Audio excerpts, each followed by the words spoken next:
जय सावित्री, जय फुले, जय भीम. आज माता सावित्रीबाई फुले यांची जयंती आणि या जयंतीच्या निमित्ताने आज आपण या ठिकाणी सावित्रीबाई फुले महोत्सव साजरा करत आहोत जयंतीचा. आणि या जयंतीच्या निमित्ताने खऱ्या अर्थाने सावित्रीबाई फुलेंची चळवळ भविष्यात आपल्याला पुढे कुठे न्यायची, नुसतं इतिहासात गुरफटून न जाता त्या इतिहासापासून आपल्याला पुढे नेण्याची गरज आहे. आणि ती गोष्ट समजून घेऊनच लताताईंनी या कार्यक्रमाचं आयोजन केलेलं आहे. त्यामुळे मी विनंती करतो की त्यांनी या कार्यक्रमाची सुरुवात करावी. धन्यवाद राहुल. धन्यवाद बहुजन संघटक. जय भीम, जय ज्योती, जय सावित्री, जय फातिमा, जय शाहू, उलगुलान गुल जोहार, जय संविधान आणि सबरंगी सलाम. तर साथींनो, जिंदाबाद. आज आपण सावित्रीबाई फुले डिजिटल उत्सव सुरू करतोय.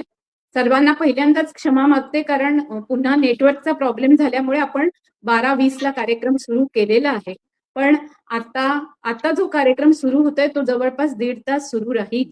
तर तुम्हा सर्व श्रोत्यांना आणि प्रेक्षकांना विनंती आहे की तुम्ही सर्वांनी ऐकावं, कारण या उत्सवामध्ये आज तुम्ही अनेक नवीन लोकांना पण ऐकणार आहात. नवीन, अगदी तरुण, म्हणजे आत्ताच्या अगदी किशोरवयीन पिढीला, लहान बाल पिढीला पण तुम्ही ऐकणार आहात. तर आपल्या कार्यक्रमाचं स्वरूप आज असं आहे की आपण अखंडाने सुरुवात करणार आहोत. ते 2 अखंड आज कबीर आणि सावित्री खांडेकर दोघ जण म्हणणार आहेत. त्याच्यानंतर अंजली खांडेकर या मुक्ता साळवे यांचा निबंध वाचन करतील. त्याच्यानंतर आपण इथे जाणार आहोत की स्वप्ना लांडे आपल्या सोबत जुळलेल्या आहेत, डॉक्टर स्वप्ना लांडे. त्या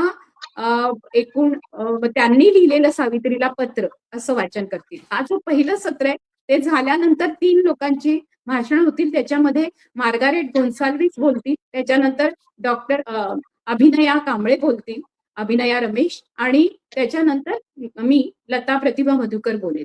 आता थोडीशी प्रस्तावना फक्त अखंडाच्या आधी करते की हा डिजिटल उत्सव का बरं आम्ही सुरू करायचं ठरवलं. तर एकूणच सगळीकडेच आज सावित्रीबाई जयंतीचा उत्सव सगळीकडे होतोय. एक महत्वाची घटना फक्त इथे नोंदवते. काल यवतमाळला सावित्रीबाई फुलेंचा 12 वर्ष संघर्ष करून एक पुतळा बसवण्यासाठी महात्मा फुले स्मारक समितीतर्फे आणि सावित्रीबाई फुले स्मारक समितीतर्फे त्यांनी तो पुतळा बसवण्याचा प्रयत्न केला. त्यावेळेला महाराष्ट्र सरकारकडून त्यांनी विविध विभागांकडून सगळी पत्र घेतली होती. तरी सुद्धा तो पुतळा कलेक्टरांनी काहीतरी कारण सांगून, पोलीस पाठवून तो पुतळा उचलण्यात आला. या गोष्टीचा आपण सुरुवातीला सर्वांच्या तर्फे, विशेषतः गेल्या 1 महिन्यामध्ये काही हालचाली झाल्या आणि त्याच्यामध्ये असे जे सगळे ग्रुप आहेत की ज्यांना वंचित केलं जात आहे, त्यांना बहिष्कृत केलं जात आहे, उपेक्षित केलं जात आहे, अगदी पुरोगामी चळवळीत सुद्धा त्यांना जागा नाही, अशा सर्वांनी येऊन सर्वहारा विमेन्स कलेक्टिव्ह स्थापन केलं. तर आज बहुजन संघटक, बहुजन स्त्री कथी आणि सर्वहारा विमेन्स कलेक्टिव्ह तर्फे आपण त्या घटनेचा निषेध करू. कारण एकीकडे उच्च न्यायालयामध्ये राजस्थानच्या मनूचा पुतळा ठेवलेला आहे, त्याला 2 जणी काळं फासून आल्यानंतर त्यांना अटक करण्यात आली. पण इथे मात्र सावित्रीबाई फुले, महात्मा फुले यांचा पुतळा किंवा डॉक्टर बाबासाहेबांचा पुतळा लावला की राजकारण घडतं. राजकारण याच्याकरता घडतं की लोकांमध्ये अभिसरण होत असतं, वैचारिक अभिसरण होतं, वैचारिक जागृती होते, लोक आपल्या हक्कासाठी जागृत होतात. आणि सावित्रीबाई तर या देशाच्या अस्मितेचं प्रतीक आहे.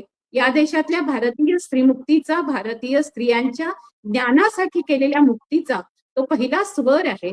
भारतीय पूर्ण स्त्रियांच्या आंदोलनामध्ये पहिली शिक्षिका म्हणून आपण सावित्रीबाई फुलेंना ओळखतो. आणि सावित्रीबाईंच्या आधी आपल्याला असं लक्षात येतं की सगळी साधनं आणि ज्ञानार्जनाची साधनं असताना सुद्धा कुठल्याही तथाकथित उच्चवर्णीय, उच्च जातीच्या स्त्रियांनी सुद्धा हिंमत केली नव्हती. ती महात्मा ज्योतिबा फुले आणि सावित्रीबाई फुले या आपल्या बहुजन नायक नायिकांनी 200 वर्षापूर्वी केली. आणि म्हणून आज सावित्रीबाईंचं आपण जे स्मरण करतोय, संपूर्ण देश करतोय, आणि सगळ्या विश्वामध्ये सुद्धा आज सावित्रीबाई, त्यांनी नाकारलं असेल तरी भारत रत्न तर ती आहेच, पण ती आज आपल्या एका विश्वरत्न डॉक्टर बाबासाहेब आंबेडकरांच्या गुरुस्थानी महात्मा ज्योतिबा फुले आणि सावित्रीबाई आहेत. तर आज सावित्रीबाईंना वंदन करून आपण अखंडाकडे जाऊया. मी सावित्रीचं नाव सावित्री आणि तिचा वाढदिवस पण आज आहे. तर सावित्री आणि कबीर या दोघांना विनंती करते की त्यांनी अखंड वाचावे.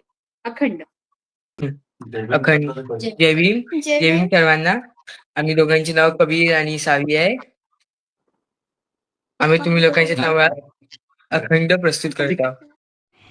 सत्य सर्वांचे आधी घर, सर्व धर्मांचे माहेर, जगा माझी सुख सारे, खासे सत्याची आधार, बाकी सर्व अंधकार, आहे सत्याचा बाजोर, काही आहे ज्याचे लोण, कडी धूर्तांची बाधार, सत्यांचे पाहुली, बहुरूपी जळे म्हणे सुख नटा नव्हे, सत्य ईशावर झुपावे, ज्योती प्रार्थी सर्व लोक, व्यर्थ दंभा पेटू नका. आता अंजली खांडेकर मुक्ता साळवे यांच्या निबंधाचं वाचन करतील. जय भीम. मी मुक्ता साळवेंनी लिहिलेला निबंध आपल्यासमोर वाचून दाखवते आहे. ईश्वराने मन दिनदुबळ्यांच्या अंतकरणात आम्हा दुर्दैवी पशूंपेक्षाही नीच मानलेल्या दरिद्री मांग महारांच्या दुःखांविषयी भरविले. तीच जगतकर्त्यांचे मनात चिंतन करून ह्या निबंधाविषयी मी आपल्या शक्तीप्रमाणे हा विषय लिहिण्याचे काम हाती सरसावून घेतले आहे. परंतु बुद्धिदाता व निबंधास फळ देता मांग महाराज व ब्राह्मणास उत्पन्न करता जगन्नाथ आहे. महाराज, आता जर वेदाधारे करून आमचा द्वेष करणारे लोक ह्यांच्या मताचे खंडन करावे, तर हे आमच्यापेक्षा उच्च म्हणविणारे, विशेष करून लाडू खाऊ ब्राह्मण लोक असे म्हणतात की वेद तर आमचीच मत्ता आहे, आम्हीच यांचे अवलोकन करावे. तर ह्यावरून उघड दिसते की आम्हास धर्मपुस्तक नाही. जर ब्राह्मणांसाठी आहे तर वेदाप्रमाणे वर्तवणूक करणे ब्राह्मणांचा धर्म होय. जर आम्हास धर्मसंबंधी पुस्तक पाहण्याची मोकळीक नाही, तर आम्ही धर्मरहित आहो असे साप देते की नाही बरे. हर हर. असे वेद की ज्यांचे ब्राह्मणांच्या मताप्रमाणे अवलोकन केल्याने महापातक घडते, तर मग त्यांच्या आधारे आचरण केल्याने आम्हाकडे किती मूर्खत्व येईल बरे. मुसलमान लोक पुराणाच्या आधारे करून व इंग्रज लोक बायबलच्या आधारे करून आणि ब्राह्मण लोक वेदाधारे करून चालतात. म्हणूनच ते आपापल्या खऱ्या खोट्या धर्माप्रमाणे जास्त कमी आम्हापेक्षा सुखी आहेत असे वाटते. तर हे भगवान, तुझकडून आलेला कोणता धर्म तो आम्हास कळीव, म्हणजे आम्ही सर्व त्यांच्या सारख्या रीतीने अनुभव घेऊ. परंतु ज्या धर्माचा एकानेच अनुभव घ्यावा व बाकीच्यांनी खादाड मनुष्याच्या तोंडाकडेच पाहावे, तो व त्यासारखे दुसरे धर्म पृथ्वीवरून नष्ट होवत व असा धर्माचा अभिमान करावा असे आमच्या मनात देखील न येवो. आम्ही गरीब मांग महाराज हाकून देऊन आपण मोठमोठ्या इमारती बांधून हे लोक बसले व त्या इमारतीच्या पायात आम्हास तेल शेंदूर पाजून पूर्णाच्या व आमचा निर्वश करण्याचा उपक्रम चालविला होता. आम्हा मनुष्यास ब्राह्मण लोकांनी गायी म्हशींपेक्षा नीच मानले आहेत. सांगते एका. ज्यावेळी बाजीरावांचे राज्य होते त्यावेळी आम्हास गाढवाप्रमाणे तरी मानित होते की काय. पहा बरे, तुम्ही लंगड्या गाढवास मारा बरे, त्याचा धनी तुमची फटफजिती करून तरी राहील की काय. परंतु मांग महाराज मारू नका असे म्हणणारे कोण बरे. त्यासमयी मांग अथवा महार ह्यातून कोणी तालीमखान्याकडून गेला असता गुलटेकडीच्या मैदानात त्याच्या शिराचा चेंडू आणि तलवारीचा दांडू करून खेळत होते. अशी जर मोठ्या सोवळ्या राजाच्या दारावरून जाण्याची बंदी, तर मग विद्या शिकण्याची मोकळी कोठून मिळणार. कदाचित कोणास वाचता आले व ते बाजीरावास कळले तर तो म्हणे की हे महारमांग असून वाचतात, तर ब्राह्मणांनी त्यास दप्तराचे काय काम देऊन त्याच्याऐवजी धोपट्या मारून विधवांच्या हजामती करीत फिरावे की काय, असे बोलून तो त्यास शिक्षा करी. दुसरे असे की लिहिण्याची बंदी करून हे लोक थांबले की काय? नाही बाजीराव साहेब तर काशीत जाऊन धुळीत रहिवाशी होऊन तद्रूप झाले, पण त्यांच्या सहवासाच्या गुणाने येथील महार तो काय? पण तोही मांगाच्या सावलीचा स्पर्श होऊ नये म्हणून प्रयत्न करीत आहे. सोवळे नेसून नाचत फिरणाऱ्या लोकांचा एवढाच हेतू की काही लोकांपेक्षा आम्ही पवित्र आहोत असे मानणे व त्यापासून त्यास सुख वाटेल. पण एका शिवण्याच्या बंदीपासून आम्हावर किती दुःखे पडतात ह्या निर्दयांच्या अंतःकरणात द्रव येतो की काय? ह्याच कारणामुळे आम्हास कोणी चाकरीस ठेवीत नाहीत. जर चाकरी मिळण्याची एवढी बंदी, तर आम्हास पैसा कोठून मिळणार? बरे, हे उघडच सिद्ध होते की आमचे हाल फार होतात. पंडित हो, तुमचे स्वार्थी आपली पोटे पांडित्य पूजेसहित एकीकडे गुंडाळून ठेवा आणि मी सांगते ह्याचकडेच लक्षपूर्वक कान द्या. ज्या वेळेस आमच्या स्त्रिया बाळंत होतात, त्यावेळेस त्यांच्या घरावर छप्पर सुद्धा नसते. म्हणून हिव, पाऊस व वारा ह्यांच्या उपद्रवापासून त्यास किती दुःख होत असेल बरे. ह्याचा विचार स्वतःच्या अनुभवावरून करा. जर एखाद्या वेळेस त्यास बाळंत रोग झाला, तर त्यास औषधास व वैद्यास पैसे कोठून मिळणार? असा कोणता तुम्हामध्ये संभावित वैद्य होता की त्याने फुकट औषधे दिली? मांग महारांच्या मुलास ब्राह्मणादिकांच्या मुलांनी दगड मारून रक्त निघाले तर ते सरकारात जात नाही. ते म्हणतात की आपणास उच्छिष्ट आणावयास अनुक्रमाने पुढे जावे लागते असे म्हणून उगीच राहतात. हाय हाय, काय रे भगवान हे दुःख, हा जुलूम विस्ताराने लिहून लागले तर मला रडू येतं. ह्या कारणास्तव भगवंताने आम्हावर कृपा करून दयाळू इंग्रज सरकाराला येथे पाठविले आणि आता ह्या राज्यातून आमची जी दुःखे निवारण झाली ती अनुक्रमे लिहिते. शूरपणा दाखविणारे व गृहात उंदीर मारणारे असे जे गोखले, आपटे, त्रिकमजी, आंधळा पानसरे, काळे बेहरे हे निरर्थक माघ महाराजांवर स्वाऱ्या घालून विहिरी भरीत होते व गरोदर बायकांसही देहास शासने करीत होते, की ती बंद झाली. आणि पुणे प्रांती मांग महारांवर कल्याण करणारे दयाळू बाजीराव महाराजांच्या राज्यात अशी अंधाधुंदी होती की ज्यांच्या मनात वाटेल त्याने मांग महारांवर नाना प्रकारची तुफाने देऊन शेंदाड शिपायासारखा जुलूम करीत होते, ती बंद झाली. किल्ल्याच्या पायात घालण्याची बंदी झाली. आमचा वंशही वाढत चालला. मांग महारातून ह्यातून कोणी बारीक पांघरले असतात ते म्हणत की ह्यांनी चोरी करून आणले. हे पांघरून तर ब्राह्मणांचेच पांघरावे. जर मांग महाराज पांघरणातील तर धर्म भ्रष्ट होईल असे म्हणून ते त्यास बांधून मारीत. पण आता इंग्रजांच्या राज्यात ज्यास पैसे मिळेल त्याने घ्यावे. उच्च वर्गातील लोकांचा अपराध केला असता मांगचे किंवा महाराचे डोके मारीत होते, ती बंद झाली. जुलमी बिगार बंद केली.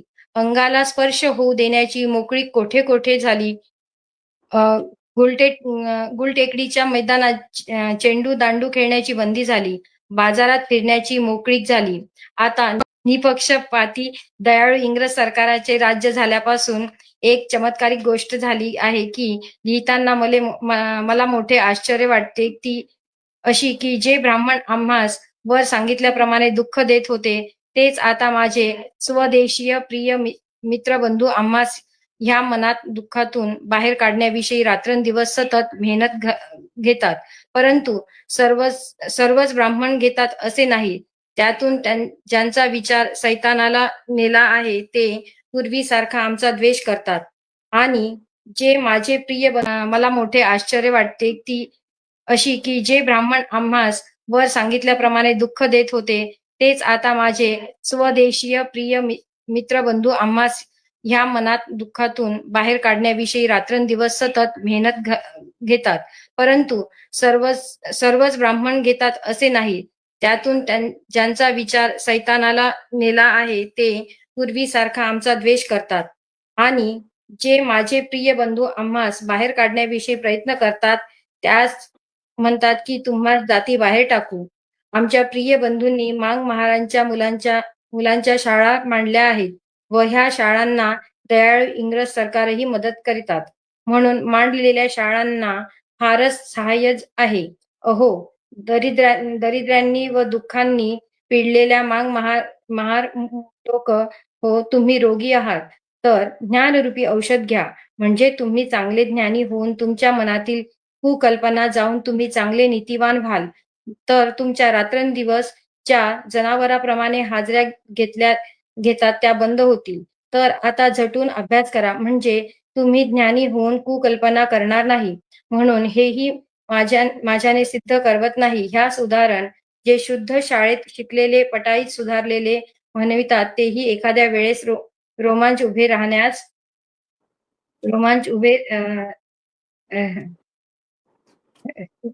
राहण्याजोगे वाईट कर्म करतात.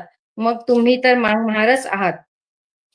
ज्ञानोदय 1855 हा मध्ये त्यांनी जे निबंध लिहिलाय तो प्रकाशित झालेला आहे.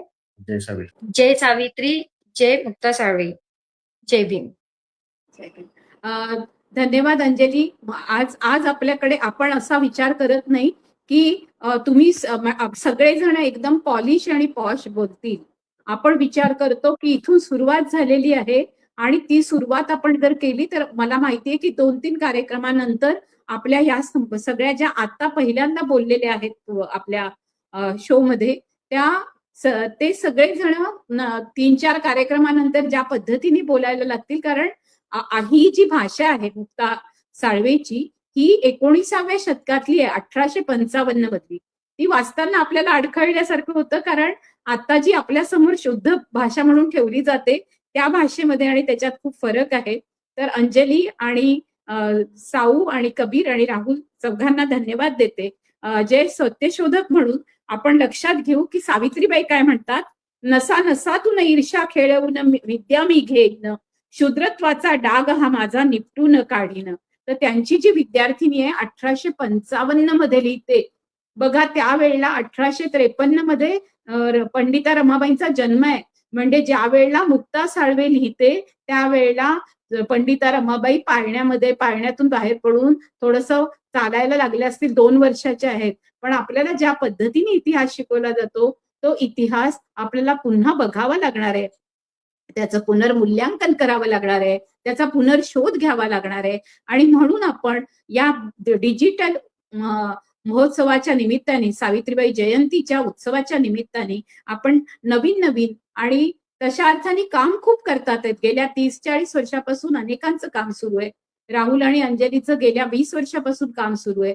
तर अशा सगळ्यांना आपण आता या महोत्सवामध्ये लोकांसमोर आणणार आहोत. आम्ही न डगमगता न घाबरता शुद्धच मराठीमध्ये बोललं पाहिजे असं न करता लोकांची जी भाषा आहे त्या भाषेमधून पण आपण व्यक्त होणार आहोत. आता आपल्या समोर डॉक्टर स्वप्ना लांडे, त्या अकोल्याच्या आहेत. त्यांची डॉक्टरेट झालेली आहे आणि स्वप्ना अंधश्रद्धा निर्मूलन समितीचं काम करतात. एवढंच नव्हे तर त्यांनी विविध लेख वेगवेगळ्या मासिकातून, नियतकालिकातून, वर्तमानपत्रातून त्यांचे प्रसिद्ध झाले आहेत. त्यांनी सावित्रीबाईंना लिहिलेलं हे पत्र आहे. हे सावित्रीबाईंना लिहिलेलं पत्र त्यांना अनेक मंचावरून तुम्ही 4 मिनिटात बोला, 2 मिनिटात बोला करून त्यांचं पत्र सुद्धा ऐकण्यात आलं नाही. खरं तर प्रत्येक मुलीच्या मनामध्ये जसं त्यावेळेला मुक्ताच्या मनामध्ये होतं की आमच्या त्या काळामध्ये त्यांच्यासाठी दयाळू इंग्रज सरकार होते आणि बाकीचे अन्याय करणारे होते. पण एवढं धाडस होतं त्या मुलीचं की ती अगदी 12-13 वर्षाची मुलगी तिने हा निबंध लिहून सगळ्यांना आपल्या मनातली कळकळ सांगितली. आपल्या ज्ञाती बांधवांबद्दल तिने कळकळ व्यक्त केली. तसंच सावित्रीच्या बद्दल दरवेळेला तिच्या मनामध्ये सावित्री ही आपली फक्त आई नाही, सावित्री ही आपली मैत्रीण पण आहे असं मानत स्वप्ना लांडेंनी लिहिलेलं हे पत्र आता आपण ऐकूया. स्वप्ना लांडे. सर्वप्रथम त्यांच्या विचारांचं बाळकडू मला माझ्या आई वडिलांनी दिलं नव्हे, ज्यांच्या विचारांवर माझं पालन पोषण झालं ते महात्मा ज्योतिराव फुले आणि डॉक्टर बाबासाहेब आंबेडकर यांच्या विचारांना वंदन करते. ज्यांच्या विचारांचा जागर करण्यासाठी आज आपण इथे जमलो आहोत त्या ज्ञानज्योती, क्रांती ज्योती सावित्री आई तसेच फातिमा आई यांच्या विचारांना वंदन करते. शाळेची एकही पायरी न चढता देखील प्रखर असा बुद्धिप्रामाण्य मांडणारे गाडगे बाबा यांना वंदन करते. आणि आज इथे जमलेले सर्व श्रोते सर्वांनाच आज सावित्री आई जयंतीच्या मनपूर्वक सदिच्छा देखील देते. मित्रांनो, हे माझं जे पत्र आहे ते खूप जुनं आहे, त्यामुळे आत्ता अगदी लेटेस्टच्या घटना आहे त्याचा यामध्ये उल्लेख केलेला नाही. आणि हे पत्र असं आहे की सावित्री आईंसोबत संवाद करत करत सावित्री आईंच्या, ज्योतिराव फुलेंच्या थोडा कार्यावरती प्रकाश टाकण्याचा मी प्रयत्न केला आहे. आणि आत्ताच लताताईंनी सांगितल्याप्रमाणे हे पूर्ण पत्र मी कुठे वाचू शकले नाही. बरोबर आहे, वेळ देत नाहीत लोक. आपलेच, जिने आपल्याला उभं केलं तिच्यासाठीच मी म्हटलंय तिथे की तिने आपल्याला उभं केलं आणि तिचं ऐकायला तुम्हाला वेळ नाही. तर आज लताताईमुळे हे पूर्ण पत्र मला इथे वाचायला मिळणार आहे. तर आधीच सर्वांचेच बहुजन संघटक लताताई आणि सर्वांचेच आभार मानते. मित्रांनो, हे संवाद मी वाचन करणार आहे त्यामुळे एकसुरी वाटू शकतं, पण कृपया विचार महत्वाचा आहे तो ऐकून घ्या. हे सावित्री आईला लिहिलेलं अनावृत्त पत्र आहे माझं. प्रिय आई, तूच दिलीस ना लेखणी माझ्या हाती. तुझ्यामुळेच माझी आजी शिकली, आई शिकली, मी शिकले आणि माझी मुलगी देखील शिकली. तुझ्याशी संवाद साधावासा वाटला म्हणून हा पत्र प्रपंच. ज्ञान नाही, विद्या नाही, ती घेण्याची गोडी नाही, बुद्धी असूनही चालत नाही, तयास मानव म्हणावे का, असा रोकडा सवाल करीत माणूस म्हणवून घेण्यासाठी ज्ञान पिपासू असणं किती गरजेचं आहे हे तू दाखवून दिलंस आहे. आणि बुद्धी असूनही निर्बुद्धासारख्या वागणाऱ्या माणसाला मानव तरी म्हणावं का, असा रास्त प्रश्नही उपस्थित केलास. असे वरवर पाहता बुद्धी असलेले, उच्च पदव्या प्राप्त केलेले निर्बुद्ध आजही भेटतात ग, अगदी पावलोपावली. आई, काल एका मैत्रिणीला अगदी सहजच म्हटलं, ग पुण्याला गेली आहेस तर फुलेवाड्यावर जाऊ नये. तर काय म्हणाली माहितीये, काय आहे म्हणे फुलेवाड्यात. वाईटच वाटलं ग बाई जरा. तरीही शांतपणे मी तिला सांगितलं, अगं माई तात्यांचा वाडा तो, तिथे अस्पृश्यांसाठी खुली केलेली विहीर आहे, तात्यांचं उईल पत्र आहे, तुळशी वृंदावन आहे, आणि मुख्य म्हणजे घरात जाशील ना तर त्या शेणाने सारवलेल्या घरात तुला आई तात्यांचा वावर जाणवेल बघ. आतमध्ये ठेवलेल्या आपल्या मायबापाच्या फोटोकडे एकटक बघ, थोडा वेळ बस, तेथील धूळ भाळी लाव, बघ तुला त्यांचा सहवास लाभेल. जा ग बाई जा, तू अंतर्बाह्य ऊर्जावान होऊन येशील, खात्री आहे मला. आई, तू जन्माला आलीस आणि भारतातील समस्त स्त्री वर्गाच्या जीवनात नवी पहाट उगवली आणि फुलली सुद्धा. तुझा काळ खूप मागासलेला होता. दुःख, दैन्य, दारिद्र्य, अज्ञान स्त्रीच्या पाचवीलाच पुजलेलं होतं. स्त्रीला कोणताच अधिकार नव्हता, शिक्षणाचा तर मुळीच नव्हता. अशा वेळी तात्यांनी तुला शिकविलं. सारच किती कठीण होतं ना गाई. हजारो वर्षांच्या रूढी सनातन्यांच्या बाजूने उभ्या होत्या. एका स्त्रीनं शिकणं आणि इतर मुलींना शिकवणं ही गोष्टच सनातन्यांना पटणं अशक्य होतं. किती भयंकर छळ सहन केलास गाई तू. लोकांनी घाणेरड्या शिव्या दिल्या, खडे मारले, अंगावर थुंकले, शेण आणि चिखल अंगावर फेकला, धर्म बुडवी म्हणाले, महारीन म्हटले, दुष्ट आणि पाखंडी म्हटले. तू सारं काही सहन करीत राहिलीस.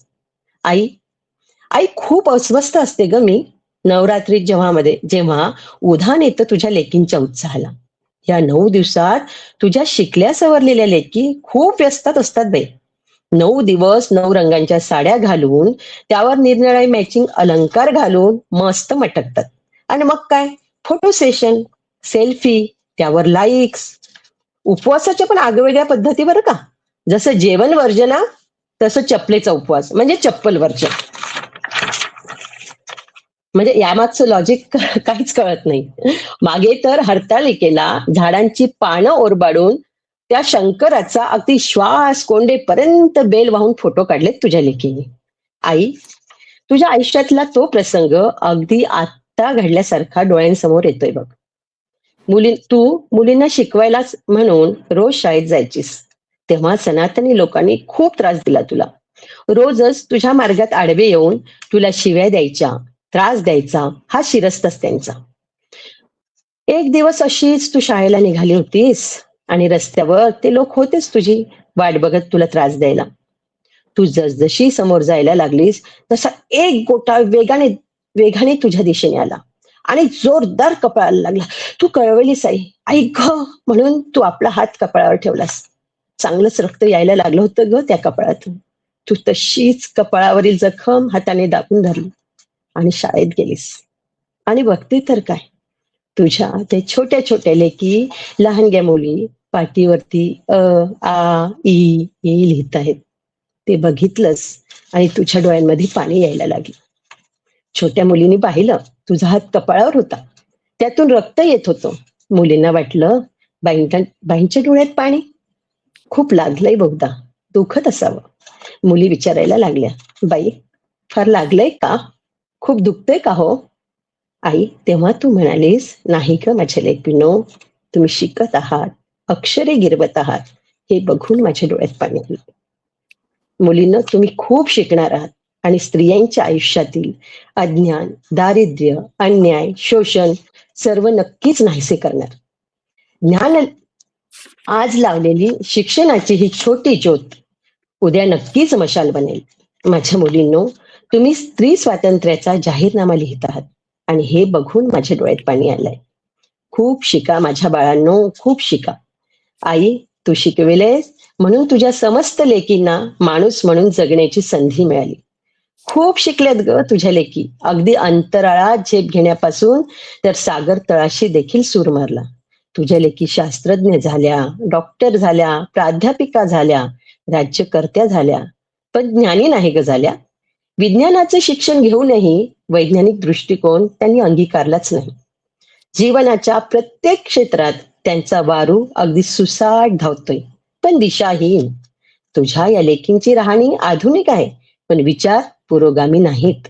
आहार विहारात तर बदल केलाय, पण आचार विचार तेच संकुचित.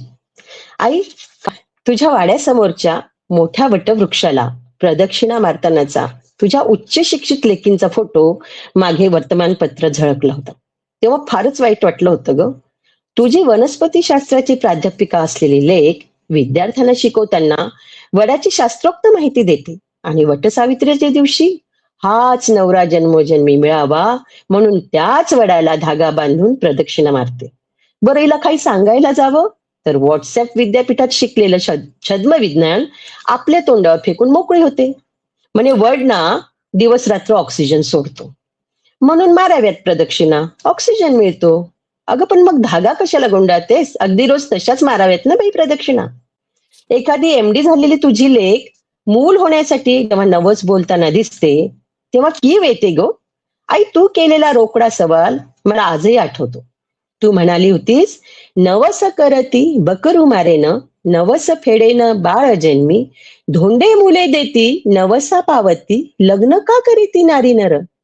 संत तुकाराम महाराजांच्या विचारांचा वारसा जपणारे आपण, तुकाराम महाराज म्हणाले होतेस ना की नवसे कन्या पुत्र होती तर का करणे लागे पती.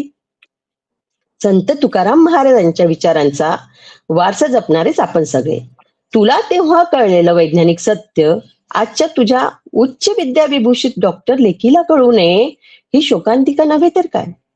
अशा अंधश्रद्धांपायी तिचे किती आर्थिक शारीरिक शोषण होतं, समाजातील तिचा दर्जा किती घसरतो हे तिला अजूनही कळू नये. आई तात्यांनी महाकाव्य लिहिलं केवळ 6 ओळींच. विद्येविना मती गेली, मतीविना नीती गेली, नीतीविना गती गेली, गतीविना वित्त गेले, वित्ताविना शूद्र खचले, इतके अनर्थ एका अविद्येने केले. केवळ या 6 ओळींच्या या महाकाव्यात तात्यांनी स्त्री, शूद्र आणि अतिशूद्र यांच्या गुलामीचं अगदी अचूक निदान केलं होतं. शिक्षणाचा अभाव आणि अज्ञानामुळे स्त्री, शूद्र आणि अतिशूद्र गुलामीचे जीवन जगत आहेत ही गोष्ट त्यांनी ओळखली होती. तात्यांच्या या 6 ओळींमध्ये भूतकाळ, वर्तमान काळ तर आहेच, परंतु पृथ्वी तलावरील मनुष्य प्राणी जोपर्यंत शोषणमुक्त होत नाही वा शोषणमुक्त व्यवस्था निर्माण होत नाही तोपर्यंतचा भविष्यकाळ देखील आहे. त्रिकाला बाधित सत्यकथन करणाऱ्या ह्या 6 ओळी मानवी व्यवस्थेच्या एका भयावह अंगाचे दर्शन घडवत असतानाच ती भयावह परिस्थिती पुन्हा निर्माण होऊ नये किंवा ती भयावह परिस्थिती निर्माण करणाऱ्या ज्या अमानुष मानवी व्यवस्था आहे त्या व्यवस्थेकडे सुद्धा ह्या ओळी आपल्याला अंगुली निर्देश करताना दिसतात. स्त्रिया ह्या अशिक्षित राहिल्यामुळे मानवी हक्कांची जाणीव त्यांच्यामध्ये निर्माण झाली नाही. त्यामुळे त्यांना अन्याय अत्याचार सहन करावा लागला. भारतात स्त्री शिक्षणाकडे दुर्लक्ष करण्यात येतं. याबद्दल तात्या आणि सदाशिवराव गोवंडे यांच्याजवळ मिस फेरार यांनी अत्यंत दुःख व्यक्त केलं होतं आणि म्हणूनच पुणे येथे बुधवार पेठेमध्ये भिड्यांच्या वाड्यामध्ये 1848 मध्ये पहिली मुलींची शाळा सुरू केलेली. या शाळेत शिकण्यासाठी त्यांनी स्वतः आई तुला प्रथम शिकवलं आणि नंतर खूप कष्ट घेऊन शिकवण्याचं काम तू स्वतः केलंस. आई, तात्यांनी काढलेली ही शाळा भारतीय माणसाने सुरू केलेली पहिली शाळा होय. तात्यांनी स्त्री शिक्षणाचं कार्य सुरू केलं. तो काळ स्त्री शिक्षणाला अनुकूल नव्हता. हिंदू शास्त्रांच्या मते स्त्रिया आणि शूद्र यांना विद्येचा अधिकार नव्हता. स्त्री ही विश्वासास अपात्र आहे, दुष्ट, चंचल, अविचारी मानली जात होती. स्त्रीला शिक्षण दिलं तर ती कुमार्गास लागेल, घरच्या सुखाचं वाटोळं करेल असं लोकांचं मत होतं. तिने शिक्षण घेणं म्हणजे समाजाच्या दृष्टीने भ्रष्टाचार होता. मुलीने शिक्षण घेतलं तर तिला अकाले वैधव्य येतं अशी समजूत देखील तेव्हा होती. स्त्रियांनी पायात जोडे किंवा वाहनं घालणे ही अपवित्र समजल्या जात असं. तिने छत्री वापरली तर पुरुषाचा उपमर्द होईल. वडीलधाऱ्या मंडळीच्या देखत नवऱ्याशी बोलणे हे असभ्य वर्तन मानलं जात असं. अशा प्रकारच्या प्रतिकूल परिस्थितीत तात्यांनी स्त्री शिक्षणाचा विचार हिरिरीने मांडला आणि त्यामुळे तत्कालीन धर्म मार्तंडांनी आणि सनातनी लोकांनी त्यांना खूप विरोध केला. स्त्री शिक्षणाच्या कार्यात तात्यांना किती त्रास सहन करावा लागला याविषयीची माहिती श्री नावी जोशी यांनी पुणे शहराचे वर्णन या पुस्तकात दिलेली आहे. ते म्हणतात त्यामध्ये की ह्या अडाणी म्हणजे शाळा संबंधी ह्या अडचणी दूर करण्यास बायका पंतोजी मिळतील तर मात्र स्त्री शिक्षण वाढेल. या स्त्री शिक्षणाचे पुढारी ज्योती गोविंद फुले हे होते. त्यांनी ह्या कामाचे प्रथम दुःख व श्रम सोसले. काही दिवस पंतोजी मिळत नव्हते तेव्हा त्यांनी निर्लोभ बुद्धीने स्वतः पंतोजीचे काम केले. त्या शाळेत मदतनीसाची गरज लागली तेव्हा तो मिळेना म्हणून त्यांनी आपल्या बायकोला मदतीला आणली. त्यास 2 प्रहरी भाकरी खाण्यास देखील फुरसत नसे. जातीने एक दिवस संध्याकाळपर्यंत उपाशी राहावे लागे तरी त्यांनी ह्या परोपकारी कृत्याचा पिच्छा सोडलाच नाही. पुढे काही दिवसांनी लोकांच्या मनातील सर्व बंड निघून मुली शाळेत बिनहरकत येऊ लागल्या व शाळा बरीच चालली. मुलींना शिकवायला सावित्रीबाई जात, त्यामुळे हळूहळू मुलींची संख्या वाढू लागली. अतिशय चिकाटीने फुले दाम्पत्याने आपले स्त्री शिक्षणाचे कार्य चालू ठेवले. हंटर आयोगाला दिलेल्या निवेदनात शेवटी फुले म्हणतात की सरते शेवटी मला शिक्षण आयोगाला एकच विनंती करायची आहे, ती ही की ज्याने स्त्रियांमध्ये प्राथमिक शिक्षणाचा प्रसार आणि मोठ्या प्रमाणावर होईल अशा प्रकारच्या उपाययोजनांना संमती द्यावी. 15 सप्टेंबर 1853च्या ज्ञानोदयला दिलेल्या माहितीत सुद्धा तात्यांनी म्हटले की प्रथम मनात आले की आईच्या योगाने मुलांची जी सुधारणूक होते ती फारच चांगली असते. जे लोक या देशाची सुखाची व कल्याणाची काळजी बाळगतात त्यांनी हा देश उत्तम अवस्थेत यावा यासाठी इकडील बायकांच्या स्थितीकडे अवश्य लक्ष दिले पाहिजे. आई, तात्या आणि तुझ्यासारखे जर आई वडील शिक्षक सर्वांनाच मिळाले तर किती छान होईल ना. खरंच प्रत्येक जण मग उजेड्याचंच गाणं गाईल. पण आई, तुझ्या लेकींचं ना कौतुक करावं तेवढं कमीच आहे बाई. जेव्हापासून ती साक्षर झाली ना तेव्हापासून तिचं अखंड वाचन सुरू असतं बरं. रोज अनेक आरत्या, पोथ्या आणि व्रतांची पारायण करून सर्वच्या सर्व अगदी मुखोद्गत झालंय तिला. कायद्यांची माहिती नसे ना का, त्याची अंमलबजावणी तर होतेच आहे. आपल्या समाजाला काहीतरी दिलं पाहिजे याची जाण आहे बरं तिला. त्यामुळे समाजासाठी आपल्या शिक्षणाचे ती उपयोजन करते. ग्रामीण भागातील तुझी साक्षर लेख निरनिराळ्या पोथ्यांमधील कथा आपल्या गावातील निरक्षर स्त्रियांना वाचून दाखवून पुण्य कमावते आहे. अशा प्रकारे समाजात शिक्षणाच्या जोरावर तिने मानसन्मान प्राप्त करून घेतलाय. खरंच आहे, तुझ्या लेकीने या पद्धतीने ज्ञान साचू न देता समाजात वाहते ठेवले. काय म्हणावं तरी काय हिला. आई, तू तुझं आयुष्य पणाला लावलंस त्याचं फलित हेच काय ग. तुझी लेक इतकं शिकूनही अजूनही ग्रंथ प्रामाण्यवादी. विज्ञानाची पदवी मिळवली तरी बुद्धी प्रामाण्यवाद हिच्या सावलीलाही उभा दिसत नाही. शंका येते बरेचदा. असत्य डोळ्यासमोर दिसत असतानाही त्यावरही विश्वास ठेवते, तेव्हा वाटतं ही आंधळी तर नाही ना. स्त्रियांवरील अत्याचारांचे आक्रोश हिच्या हृदयालाही विदीर्ण करतातच, पण त्यावर प्रतिक्रिया देताना पुरुषांमधील विकृतीची चर्चा न करता, मूल्याधिष्ठित समाज निर्मितीची अपेक्षा न करता, शोषणग्रस्त स्त्रीच्या राहणीमानावर, तिच्या जाण्या येण्याच्या वेळांवर, तिच्या मित्र असण्यावर जेव्हा ही चर्चा करते, तेव्हा हिच्या बौद्धिक कुवतीची कीव करावी असं वाटतं. जिथे हिच्या योग्य प्रतिक्रियेची गरज असते तिथे ही बोलतच नाही. ज्या गोष्टी ऐकल्या पाहिजेत त्या ती ऐकतच नाही. वाटतं ही मूकबधीर तर नाही ना. बिचारी आठवडाभर व्यस्त, बुद्धीला खाद्य पुरवणारं वाचन करायला हिला वेळच नाही. हिला घरात लक्ष्मीच्या आगमनासाठी वैभव लक्ष्मीचे व्रत आवश्यकच ना. सत्याचे पालन जीवनात करो अथवा न करो, पण सत्यनारायणाची पूजा करणं आवश्यकच. सोमवारी भोळ्या शंकराला अभिषेक, मंगळवारी देवीला साकडे घालायचं, गुरुवारी गजाननाच्या पोथीचं पारायण, तर शुक्रवारी संतोषी मातेचं कडक व्रत. ह्या सर्व कर्मकांडांनीच हिच्या घरात नेहमी सुख समाधान नांदतं. डॉक्टर असली तिला हिला माहित आहे सगळं काही देवाच्या हातात आहे. त्यामुळे रुग्णाला वाचवताना जेव्हा हिचे उपाय थकतात ना, तेव्हा ती आता सगळे देवाच्या हाती आहे असं म्हणून मोकळी होते. हिचं कर्तृत्व, हिचं माणूसपण केवळ तुझी देण आहे. कधी कळेल का हिला? आई, तात्यांनी तुला केवळ शाळेत शिक्षिका म्हणून काम करण्यासाठी शिक्षण दिलं नाही, तर ती शिक्षणासोबत एक वैचारिक वारसाही तात्यांनी तुला दिला. तुझं स्वतंत्र व्यक्तिमत्व फुलविण्यास त्यांनी मदत केली. आई, मी तुझ्याविषयीचे उल्लेख अनेक ठिकाणी वाचलेत. नामदार वार्डीन साहेब म्हणतात की मागे जेव्हा मी इथे आलो होतो त्यावेळेस तुमचे ग्रामस्थ ज्योती गोविंदराव यांनी त्यांचे सोबती केशवराव, जगन्नाथजी आणि त्यांनी घातलेली पहिलीच मुलींची शाळा, ज्या शाळेवरील गुरुचे काम एक स्त्री चालवित होती. मुंबई सरकारच्या डिपार्टमेंटच्या रेकॉर्डनुसार पहिल्या नंबरच्या शाळेत सावित्रीबाई या व्यवस्थापिका आहेत व मोफत काम करीत आहेत. तात्यांच्या तृतीय रत्न नाटकातील बाईचा नवरा हे जे पात्र आहे ते म्हणतं की आपल्या घरापलीकडे त्या राजमान्य राजश्री ज्योतिराव गोविंदराव फुले यांच्या वाड्यात त्यांची स्त्री सौ सावित्रीबाई फुले यांनी उपवर स्त्रियांसाठी जी शाळा घातलेली आहे त्या शाळेत तू आजपासून जावे.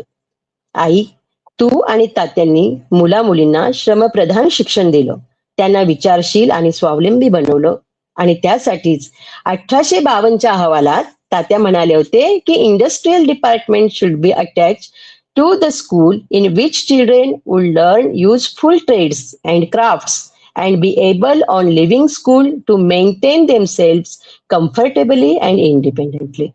तशी व्यवस्था तू आणि तात्यांनी निर्माण केलीस. मुला मुलींची क्षमता मुक्तपणे उमलू लागावी, शिक्षणातून खरे खोटे निवडण्याची क्षमता त्यांच्या अंगी यावी, यासाठीच तुम्ही विशेष प्रयत्न केले आणि त्यात यश देखील मिळाले. आई, तुझ्या शाळेतील एका चिमुरड्या मुलीला पारितोषिक स्वीकारण्यासाठी जेव्हा मंचावर बोलवण्यात आलं तेव्हा ती चिमुरडी अध्यक्षांना उत्स्फूर्तपणे म्हणाली, सर, मला बक्षीस म्हणून खाऊ खेळणी नकोत, आम्हाला शाळेचं ग्रंथालय हवंय. ही मुलगी दररोज रात्री 12 वाजेपर्यंत अभ्यासात गडलेली असायची. तुझा क्षण तू आई वेचलास ग.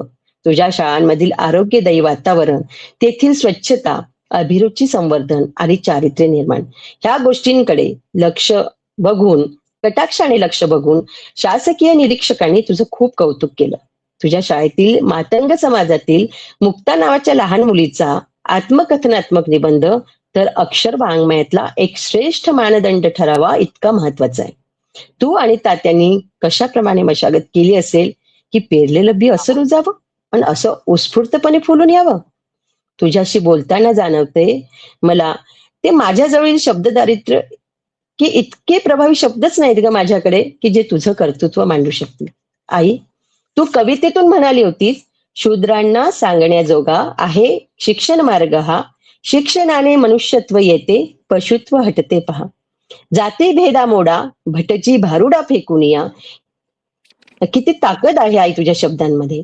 उठा बंधूंनो, अतिशूद्रांनो, जागे होऊन उठा, असे गर्जुनी विद्या शिकण्या जागे होऊन उठा, परंपरेच्या बेड्या तोडून शिकण्यासाठी उठा.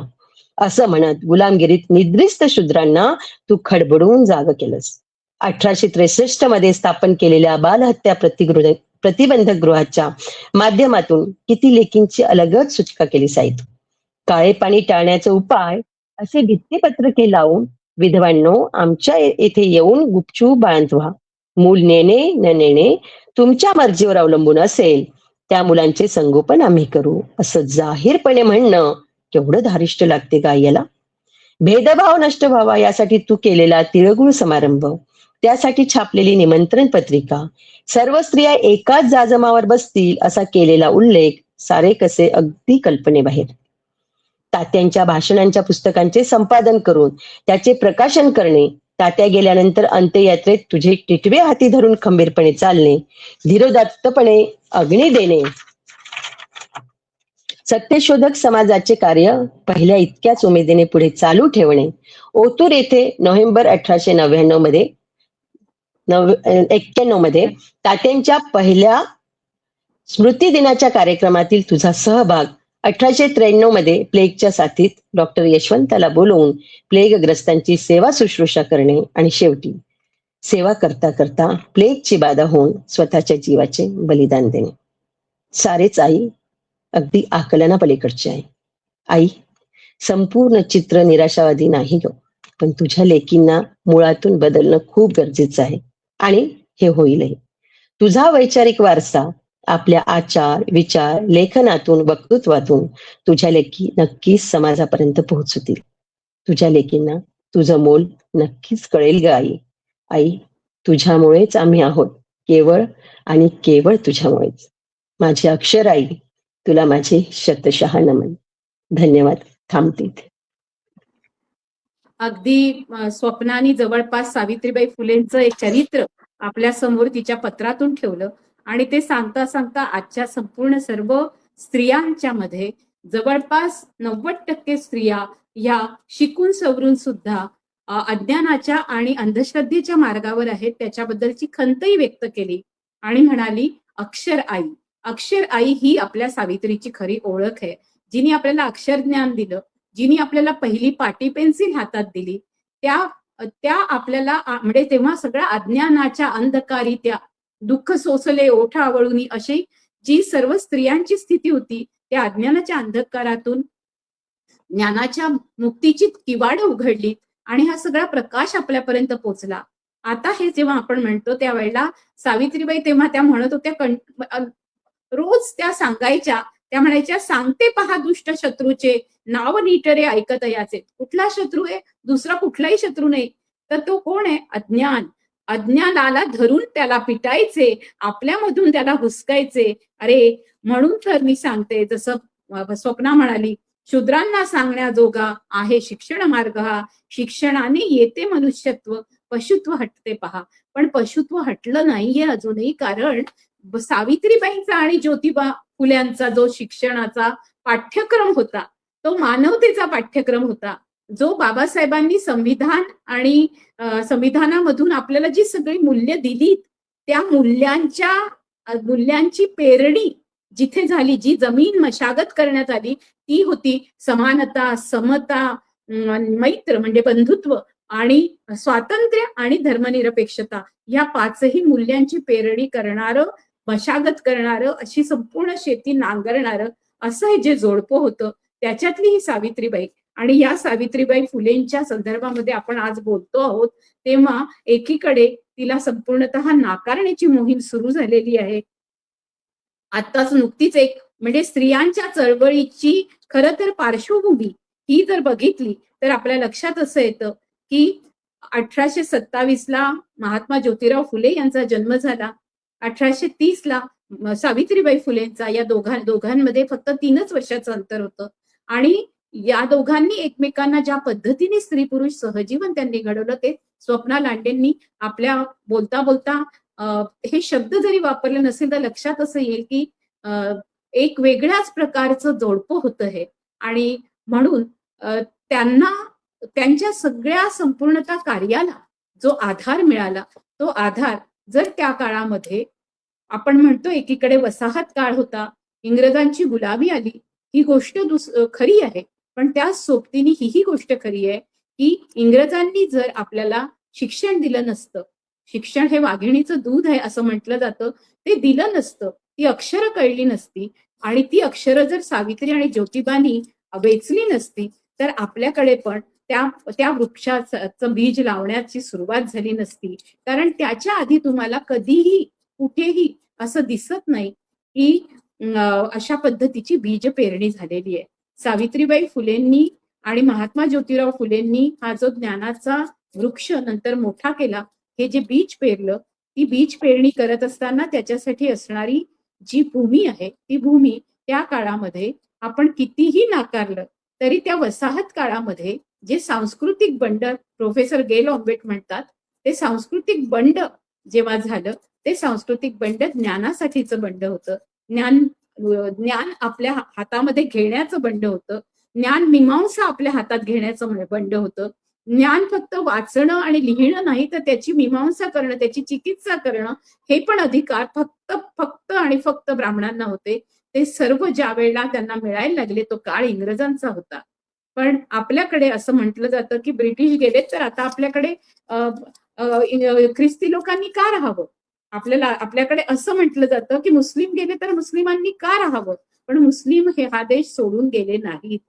ब्रिटिश जरी सोडून गेले तरी या देशातले जे ख्रिस्ती आहेत ते इथेच राहिलेत. बाबा पद्मनजी असतील, लक्ष्मीबाई टिळक असतील, रेव्हरंड नारायण वामन टिळक असतील किंवा पंडिता रमाबाई असतील, बघितलं तर असं लक्षात येतं की पहिल्यांदा अनेक ब्राह्मणांनीच ख्रिस्ती धर्म घेतलाय.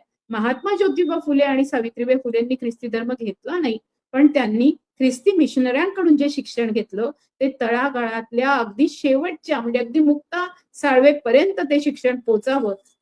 लहूजी आणि राणोजी त्यांचे जे दोघंही सहकारी होते, त्यांचे अंगरक्षक बनून त्यांनी पूर्णपणे काम केलं. त्यांच्या घरादारापर्यंत शिक्षण पोचावं याची जी पूर्ण मशागत आणि मेहनत महात्मा ज्योतिराव फुले आणि सावित्रीबाईंनी घेतली, त्याच्याबद्दल आता आपल्यासोबत बोलणार आहेत मार्गारेट गोन्साल्विस. मार्गारेट गोन्साल्विस यांना मी विनंती करते. त्या वसईमध्ये असतात. त्या एकूणच स्त्रियांच्या चळवळीचं गेली अनेक वर्ष काम करतात आहेत. फक्त ख्रिस्ती महिलाच नव्हे, तर पूर्ण तळागाळातल्या असंख्य महिलांना, मच्छीमार महिला असतील किंवा आपल्या आजूबाजूच्या आदिवासी कष्टकरी स्त्रिया असतील, त्यांच्यामध्ये शिक्षणाचा विचार पेरणं, त्यांचं संघटन करणं, एवढंच नव्हे तर आपल्या संपूर्ण कर्तृत्वानी आणि वक्तृत्वानी मार्गारेट गोन्साल्विस यांनी विविध सामाजिक कार्यामध्ये भाग घेतलाच आहे, पण ज्या सामाजिक कार्य शिकवणाऱ्या संस्था आहेत त्यांच्यामध्येही त्या सक्रिय आहेत. तर मी मार्गारेट गोन्साल्विस यांना विनंती करते की खरं हरित वसई सारख्या चळवळीत पण त्या राहिल्या आहेत आणि पर्यावरणाची एक मोठी चळवळ ज्या वसईतून उभी राहिली, त्या वसईची कन्या मार्गारेट गोन्साल्विस या आता आपल्याशी बोलतील. मार्गारेट गोन्साल्विस.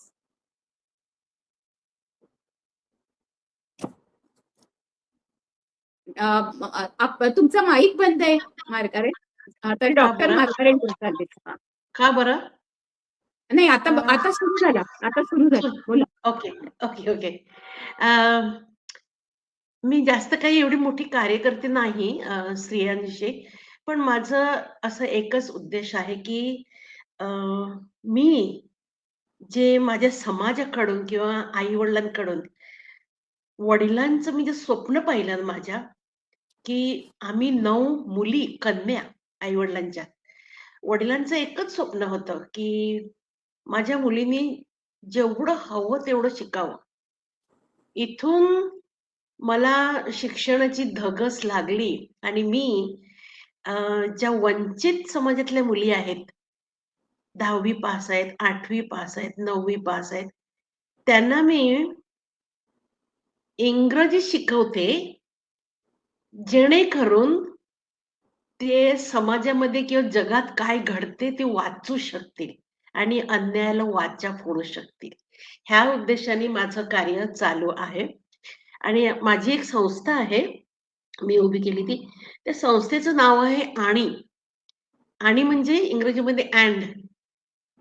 काही वेळेला पेट्रियार्की किंवा पितृसत्ताक पद्धती सांगते हे किंवा ते, तर मी म्हणते दोन्ही. दोन्हीचा स्वीकार करा ना, फक्त शिक्षण आणि संसार किंवा संसार नाही, दोन्ही शिक्षण आणि संस्कार सगळं. तर मला आज सांगितलंय लताताईंनी की थोडंसं तुम्ही सावित्रीबाई विषयी किंवा ख्रिस्ती मिशनरी शिक्षकांचे महत्व ह्याच्याविषयी मी ही शॉर्ट नोटीस, तर मी काय लिहिलंय ते फक्त वाचून दाखवते. ओके.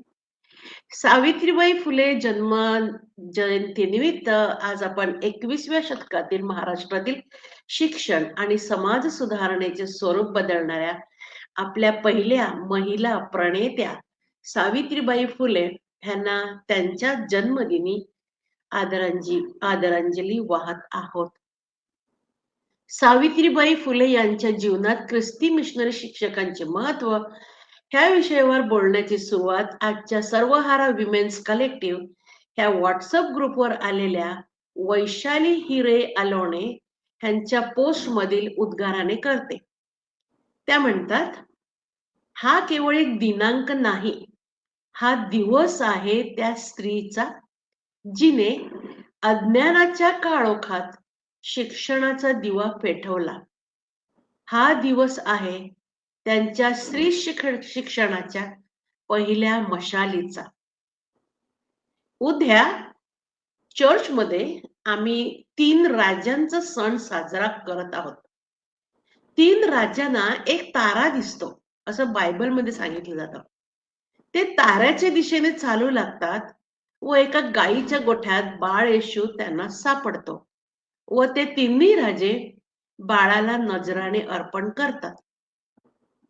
लेखिका मॅडलिन एंगल यांचे एक प्रसिद्ध वाक्य आहे. त्या म्हणतात की पुस्तक सुद्धा एक स्फोटक तारा असू शकते जे अविरतपणे नवीन निर्माण करण्यास सक्षम असू शकते. अंधार दूर करणारी एक जिवंत ज्योत असू शकते जी आपल्याला विस्तारणाऱ्या विश्वात घेऊन जाऊ शकते. होय, हाच तो तारा क्रांतीज्योती सावित्रीबाई फुले, ज्याचा मिशनऱ्यांनी दिलेल्या एका पुस्तकाने त्यांच्या जीवनात विस्फोट झाला व स्त्रियांसाठी ज्ञानाचा महाअग्नी पेटला. मिशनऱ्यांनी सावित्रीबाई सारखे हजारो तारे ओळखले असतील, परंतु म्हणतात ना, तिच्या समतीच. त्यांना शिक्षकी पेशाचे प्रशिक्षण देणाऱ्या अमेरिकन प्रचारक सिंथिया फरार ह्यांनी एक धर्मप्रचारक म्हणून सावित्रीबाई बायबल मधील संत तिमोथीच्या दुसऱ्या पत्रातील 2ऱ्या अध्यायातील 2ऱ्या ओवीत जे म्हणतात ते खरं करून दाखवतात. बायबल असं म्हणते, ज्या गोष्टी तू माझ्याकडून ऐकल्या त्या विश्वासू लोकांच्या स्वाधीन कर, जे इतरांना शिकवण्यासही पात्र असतील. ह्या ओवीत काय प्रेरित आहे? देव संत तिमोथीला आज्ञा करतोय की ज्या गोष्टी तू माझ्याकडून ऐकल्या, म्हणजे देवाकडून संत तिमोथीला सांगतोय, त्या विश्वासू लोकांच्या स्वाधीन कर, जे इतरांना शिकवण्यासही पात्र असतील. सिंथिया फरार यांच्याकडून ज्या गोष्टी ऐकल्या त्या सावित्रीबाईने आपल्यासारख्या सर्वहारा विश्वासू स्त्रियांच्या स्वाधीन केल्या आहेत. माझ्या सावित्रीबाई विषयीच्या अल्पशा वाचनात त्यांनी कोणत्या गोष्टी ख्रिश्चन मिशनऱ्यांकडून शिकून घेतल्या असाव्यात ह्यावर विचारमंथन करताना मला असे आढळून येते की सावित्रीबाईंनी इतरांना सक्षम करण्यासाठी सर्व समावेशी उन्नतीत विश्वासणाऱ्यांना एकवटण्याचे धैर्य प्राप्त केले, जे धैर्य अर्थातच संसर्गजन्य ठरले. हे आपण आज एकवटलो आहोत ते त्यावरून स्पष्ट होते.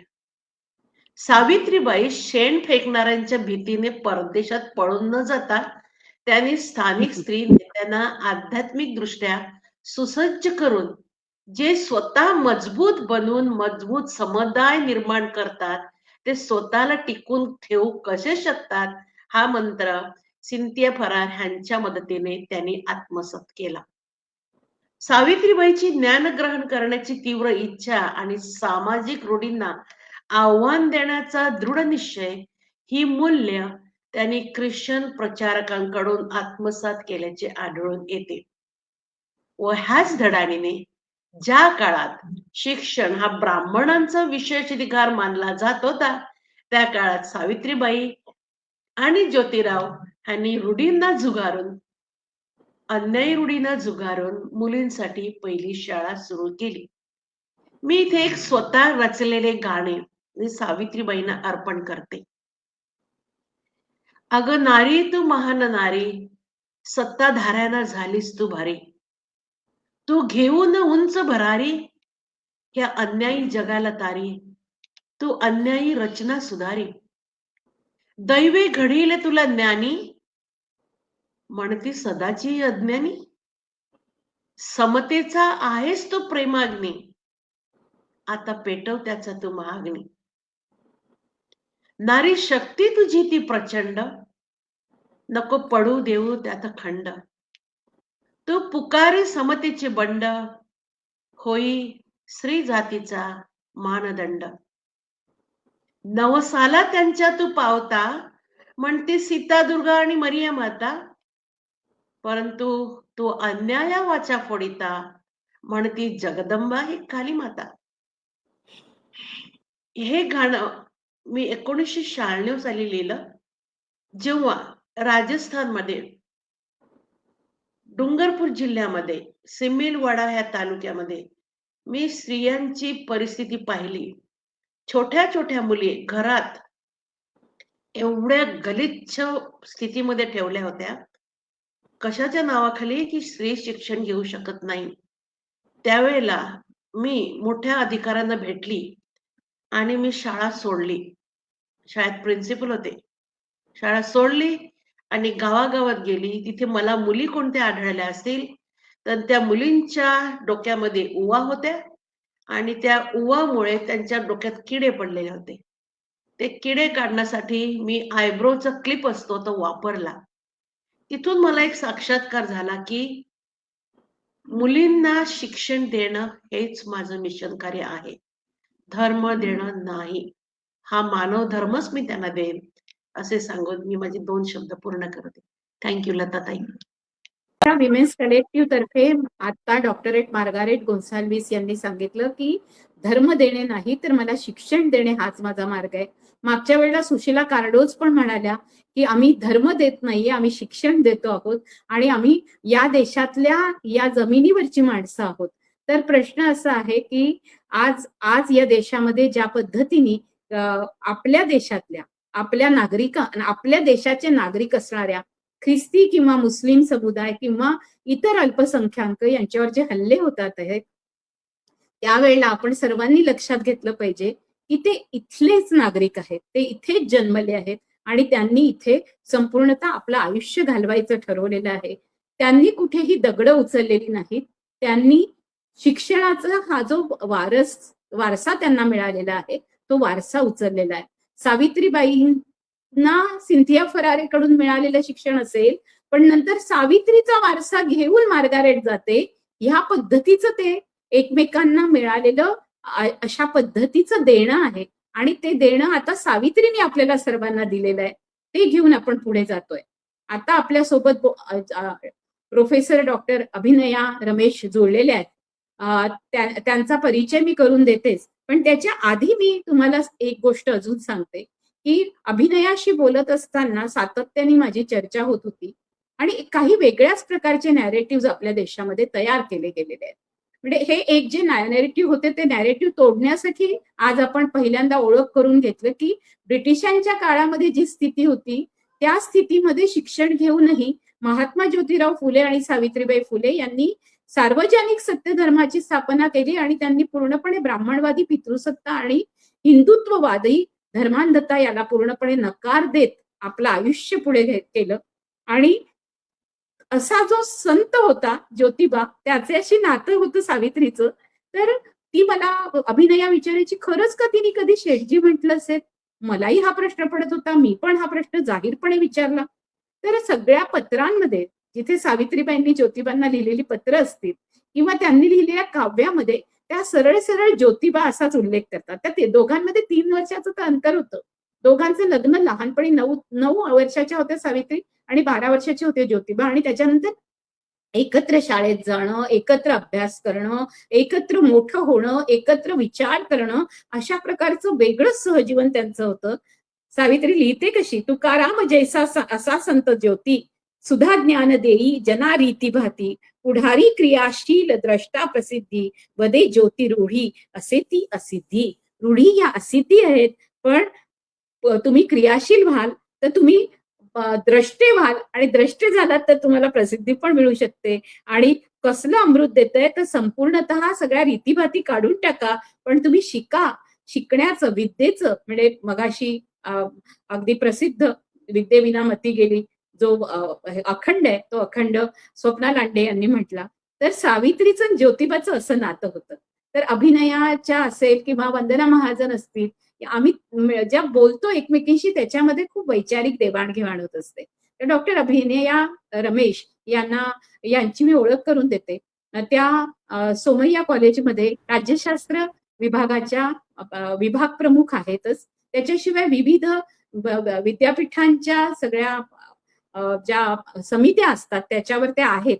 आणि पाठ्यपुस्तकाच्या संदर्भामध्ये जे पाठ्यक्रम येतात आहेत त्याच्यामध्ये स्वतःचं स्वायत्त कॉलेज झाल्यानंतर एकूणच संपूर्णतः पुरोगामी विचारांची देवाणघेवाण व्हावी आणि पुरोगामी विचार पेरले जावेत अशा प्रकारचे शिक्षणक्रम तयार करण्यामध्ये अभिनया यांचा वाटा आहे. त्या लंडन मधून शिकून आलेल्या आहेत. त्यांनी सिल्विया ओल्बी सारख्या स्त्रीवादी ज्या लेखिका आहेत, विचारवंत आहेत, त्यांच्या हाताखाली त्यांची PhD आहे. आणि बरंच काही अभिनयाजवळ आहे. पण अभिनयाचा महात्मा ज्योतिराव फुले, सावित्रीबाई फुले, शाहू महाराज आणि डॉक्टर बाबासाहेब आंबेडकर यांच्या कार्यावर अभ्यास आहे. आणि त्या विशेषतः जास्त इंग्लिश मधून लेखन करतात.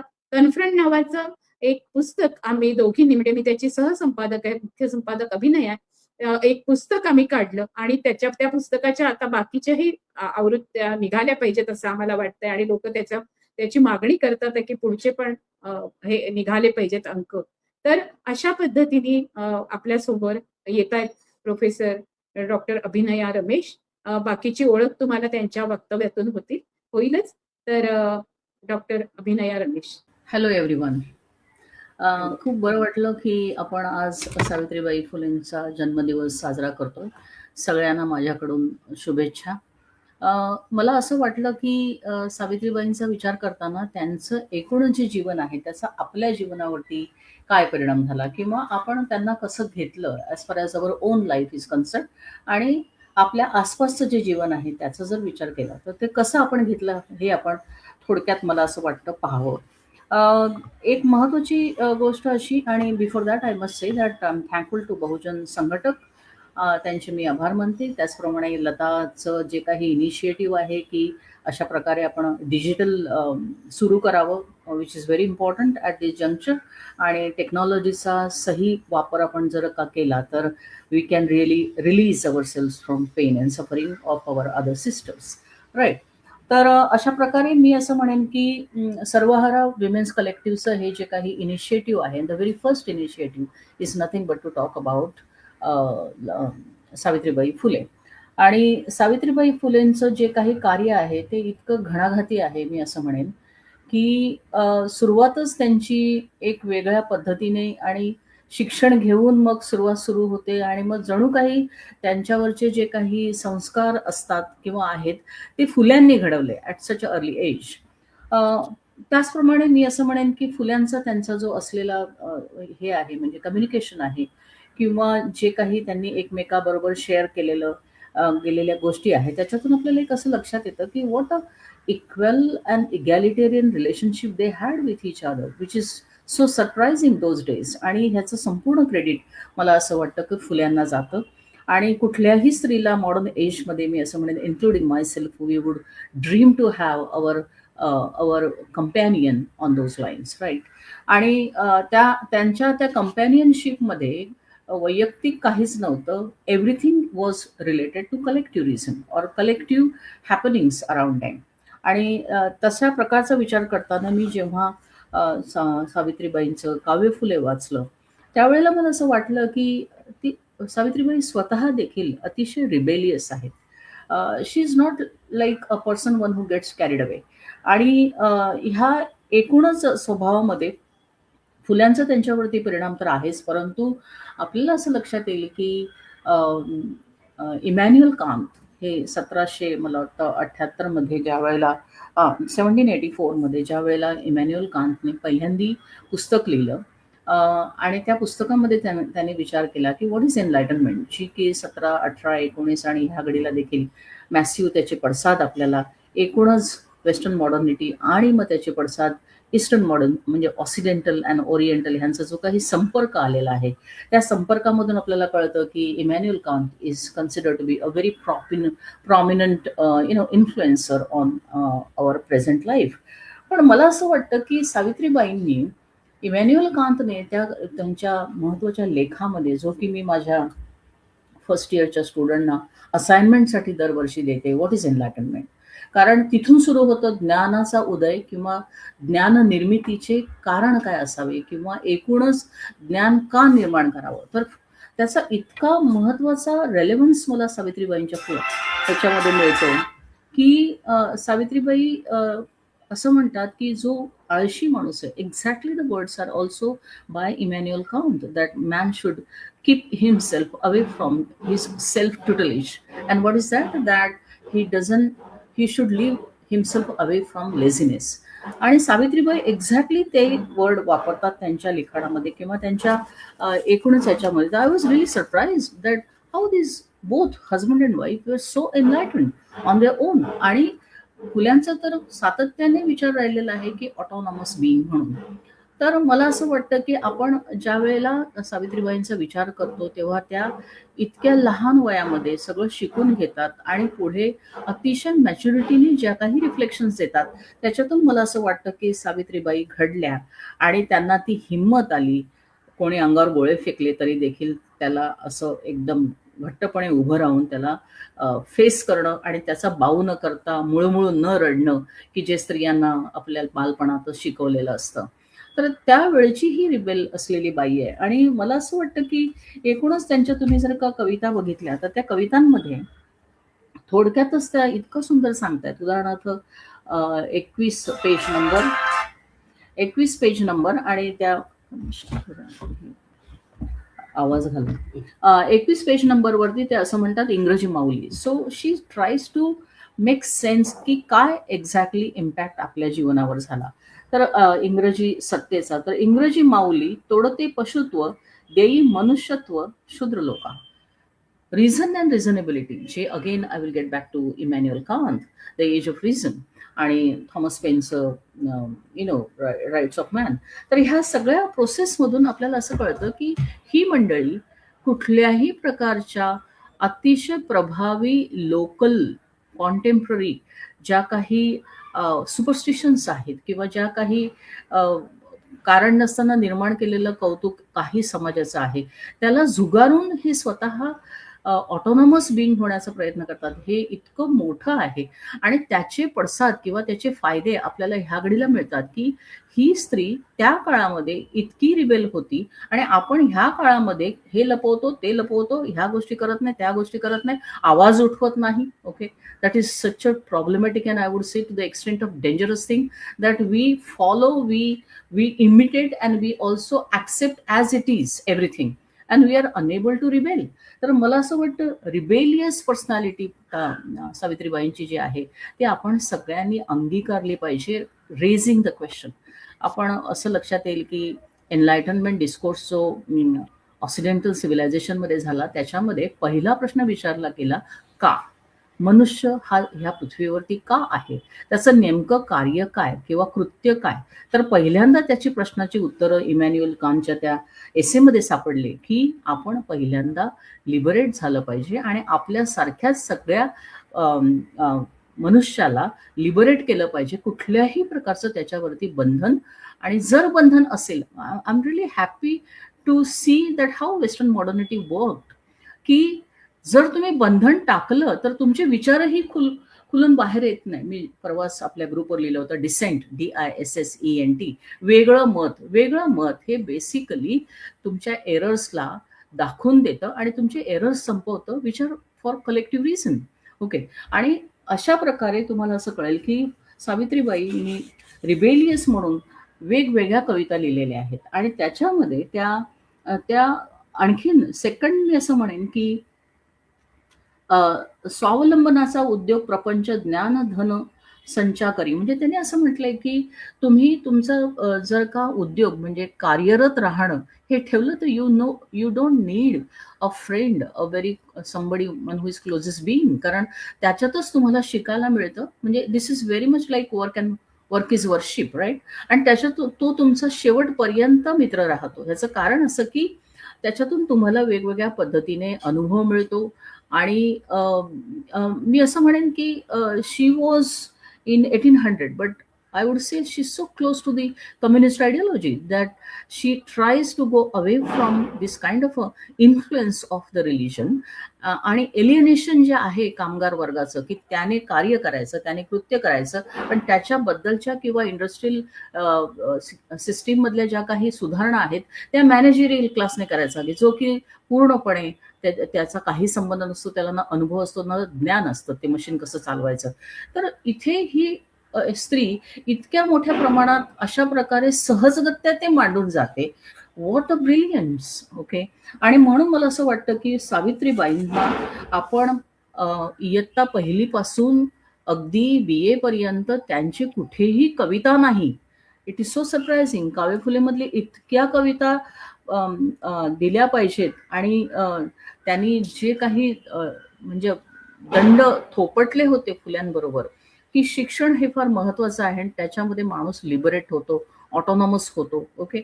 आणि म्हणून मला असं वाटतं की त्यांचं म्हणजे मला असं म्हणावंसं वाटेल की कुठूनही काही करून सिलेबसमध्ये सावित्रीबाई तातडीने आल्या पाहिजेत, कारण त्या अतिशय इंडिपेंडंट आहे, गुलामीला नाकारणाऱ्या झिडकारणाऱ्या आहेत आणि तशा प्रकारच्या आपल्या मुली व्हाव्या. आणि मग मला असं वाटतं की मुली स्वतःच जर का सबळ झाल्या त्या अर्थाने, not for any other things, पण त्या अर्थाने, आणि त्यांना बाबासाहेबांचे जे कायदे जर मिळाले तर मला असं वाटतं हे जे प्रमाण आहे दररोजच्या जीवनामध्ये त्यांच्यावर होणारं humiliation at a very subtle form every day every minute, मला माहिती आहे आपल्या सगळ्या मुली सहन करतात आणि आवाज उठवत नाही, आणि जी कोणी आवाज उठत असेल त्याला मात्र ते झिडकारतात, अरे she is not going to adjust in the situation, आणि म्हणून तिला काढण्याचे प्रयत्न होतात आणि आपणही मग पार्टी होतो those who are in human. तर मला असं वाटतं की सावित्रीबाई जर का पहिल्या वर्गापासून अगदी BA BCom BSc पर्यंत जर का वेगवेगळ्या पद्धतीने आपल्याला जर भेटल्या, फुले तर भेटतायतच, पण सावित्रीबाई म्हणून जर का मुलगी म्हणून आणि त्यांचे स्वतःचे एक्सपिरियन्शियल रियालिटी त्यांनी जी काही मांडलेली आहे ती जर का आपण आणली तर मला असं वाटतं की मुली एक वेगळ्या प्रकारचं स्वतःला स्ट्रेंथ असलेल्या समजतील आणि ते फार महत्वाचं आहे. आणि त्याचप्रमाणे त्या अतिशय महत्वाच्या गोष्टी बोलतात ते म्हणजे नसा नसातून ईर्ष्या खेळू विद्या मी घेईन, शूद्रत्वाचा डाग हा माझा निपटून काढीन. म्हणजे पुन्हा एकदा त्यांचं म्हणणं की शिक्षण घेतलं की तुम्हाला रिझन कळतं, रिझनेबिलिटी कळते आणि त्याच्यातून तुम्ही लिबरेट होत जाता आणि मग फालतू गोष्टींचा तुमच्यावरती इन्फ्लुएन्स होत नाही आणि डबल स्पीक वागणं जे कॉन्टेम्पररी वर्ल्डमध्ये चाललेलं आहे मोठ्या प्रमाणामध्ये ते पूर्णपणे संपुष्टात येतं. आणि ह्यावर मला असं वाटतं की फार महत्वाची गोष्ट, बालपणी आपल्याला लाडकी माझी बाहुली वगैरे अशा कविता होत्या, इथे इतकी सुंदर कविता आहे, मला ती इतकी आवडली. बोलकी बाहुली, पेज नंबर मला असं वाटतं 26 आहे. सावित्रीबाई फुले समग्र वाङ्मय, ह्याच्यामधून मला असं वाटतं हरी नरके आणि मागो माळी ह्यांचं जे काही संकलन आहे फार महत्वाचं संकलन त्यांनी केलेलं आहे. आणि त्यावर मी असं म्हणेन की ती बाहुलीची कविता का नसावी आपल्या छोट्या मुलींना. सुंदर माझी बाहुली नाव असे तिचं सोनुली, उचलून तिला हळू घेते, नजरे पुढती मी धरते. आणि याच्यामध्ये कुठेही कारण नसताचे अलंकार किंवा काय म्हणतो त्याला आपण वेगवेगळ्या प्रकारचे विश्लेषण किंवा no I am not getting the word about it, but अशा प्रकारे शृंगार आणि त्याच्यामध्ये ते बांधणी नाही, straightforward, straight to the heart to heart त्यांनी कन्व्हे केलेले हे मेसेजेस आहेत, which is very good for the small child, which is very good for the small babies or female child. तर मला असं वाटतं की हे अशा प्रकारचं त्यांना लहानपणात देखील असावं. त्यानंतर मी असं म्हणेन की बहिणाबाईंच्या जशा कविता आहेत तर सावित्रीबाईंनी तशा प्रकारचं इतकं सुंदर लिहिलं आहे की मनुष्य कोणाला म्हणावं, what is the definition of human being और ह्युमन काइंड. ज्ञान नाही विद्या नाही ते घेण्याची गोडी नाही, बुद्धी असूनही चालत नाही तयास मानव म्हणावे का. तर ह्या मानवाचं जे काही कर्तव्य आहे एनलायटनमेंट डिस्कोर्समध्ये किंवा बुद्धाच्या डिस्कोर्समध्ये, what is the context of man on this planet earth, ह्या ज्या काही गोष्टी आहेत त्या अतिशय प्रभावीपणे त्या सहजगत्या मांडतात. आणि हे मात्र आम्हाला डिप्राईव्ह केलेलं आहे चाइल्डहुड पासून ह्या घडीपर्यंत, लता, मी असं नक्कीच म्हणेन. तर ह्यामध्ये त्यानंतर मग त्यांचं जे हे आहे म्हणजे फुल्यांबरोबरचं त्यांचं जे काही गोष्टी आहेत किंवा काय त्याला म्हणजे तो शब्दही मला नव्याने वाटला, सावित्री व ज्योतिबा संवाद किंवा विरचित असं काहीतरी आहे. 1 second, let me just say it very clearly. तर त्यामध्ये देखील सावित्रीबाई एक वेगवेगळ्या प्रकारचं सौष्ठवपणे मतं मांडतायत.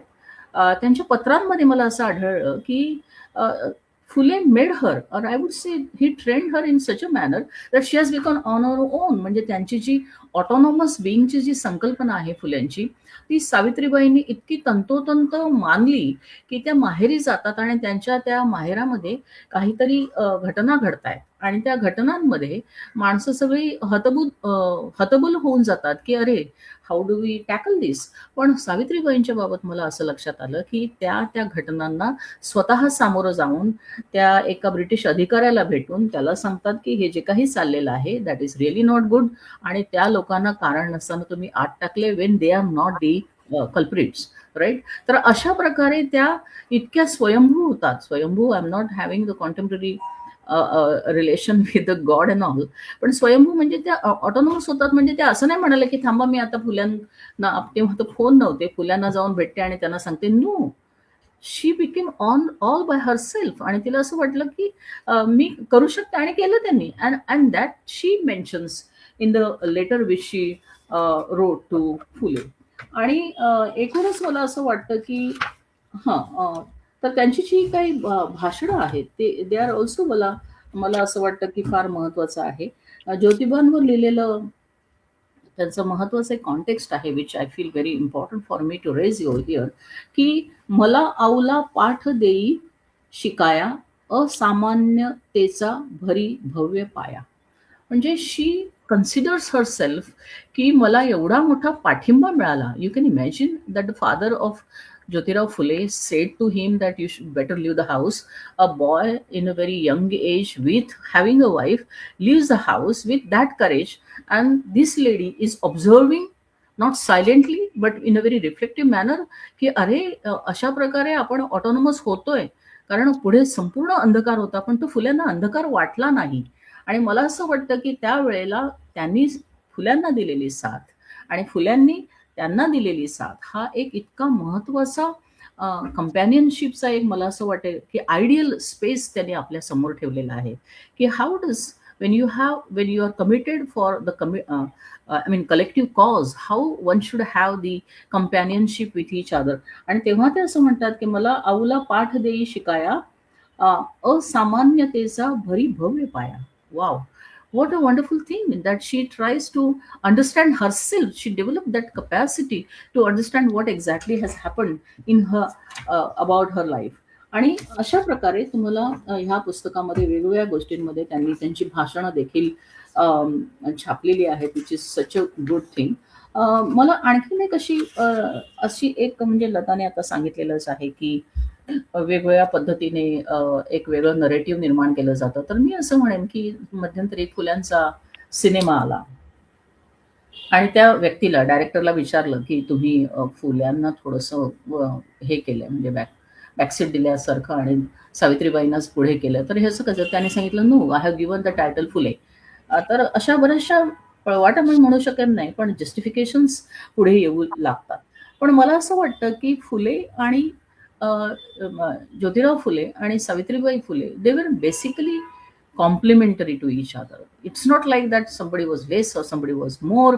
पण मला असं वाटतं की स्त्री असून त्यांनी करेज दाखवलं आणि फुल्यांनी जी काही मेहनत घेतली आणि त्या संपूर्ण सिनेमामध्ये Phule's contribution was literally to little extent I would say side line.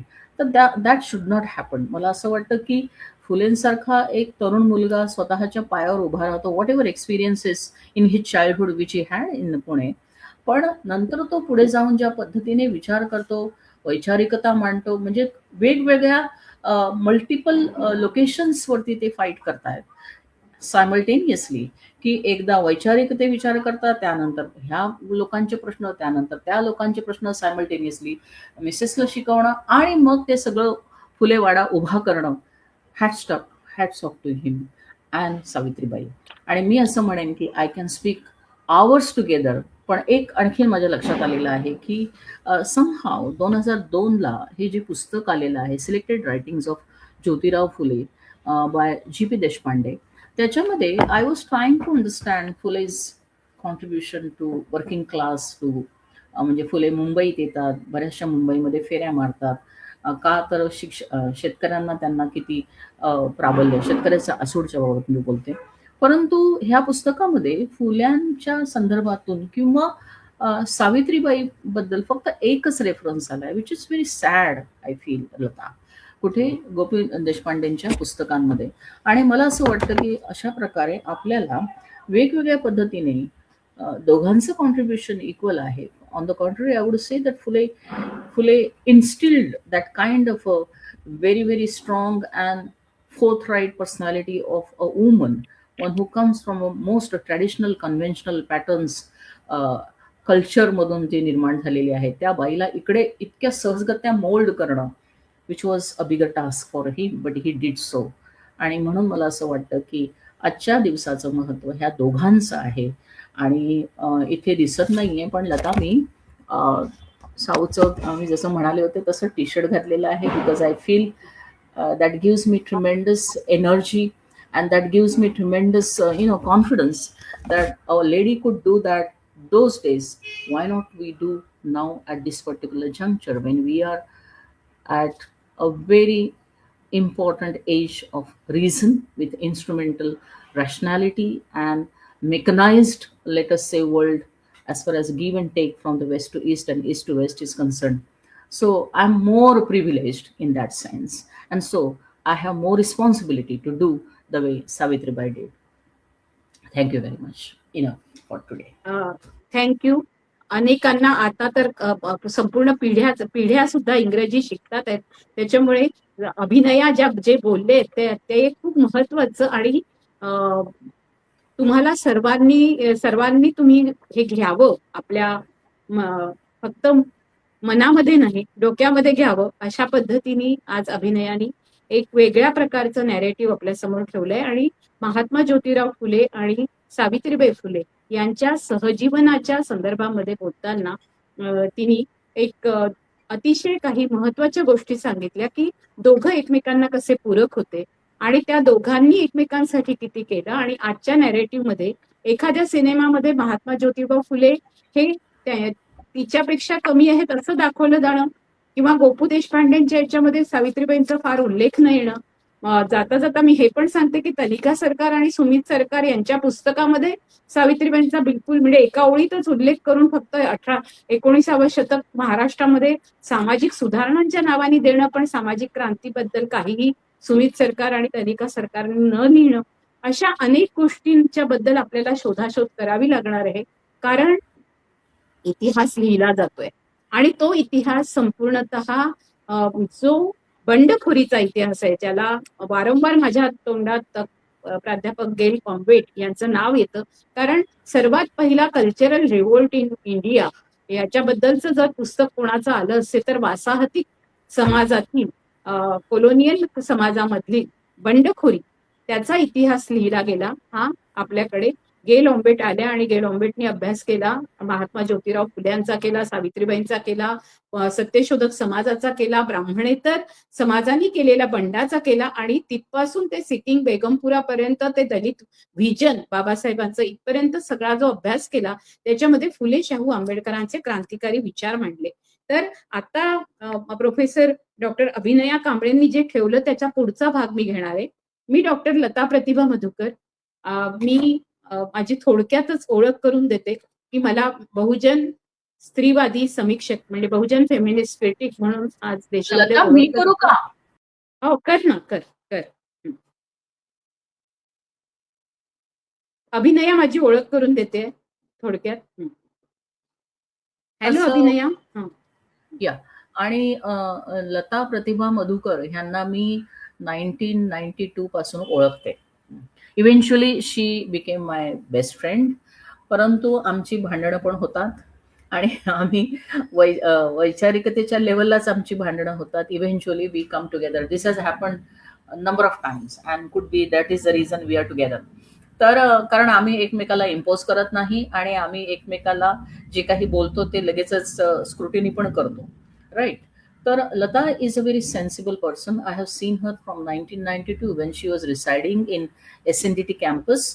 आम्ही तिथे स्त्री कथी सुरू केली आणि इव्हेंच्युअली आम्ही JP नाईक भवन मुंबई विद्यापीठामध्ये स्त्री कथीचं एक मोठं मला वाटतं 1 दिवसाचं आम्ही सेमिनार घेतला होता आणि तेव्हापासून मला लता कळली आणि तेव्हापासून मला तिची लेक मनस्वी जी आहे व्हेरी टॅलेंटेड ती देखील कळली आणि इव्हेंच्युअली मला असं वाटलं की लताने जे काही अभ्यास केलेला आहे she is a ready reference all the time. Mean like you ask something and Lata has that.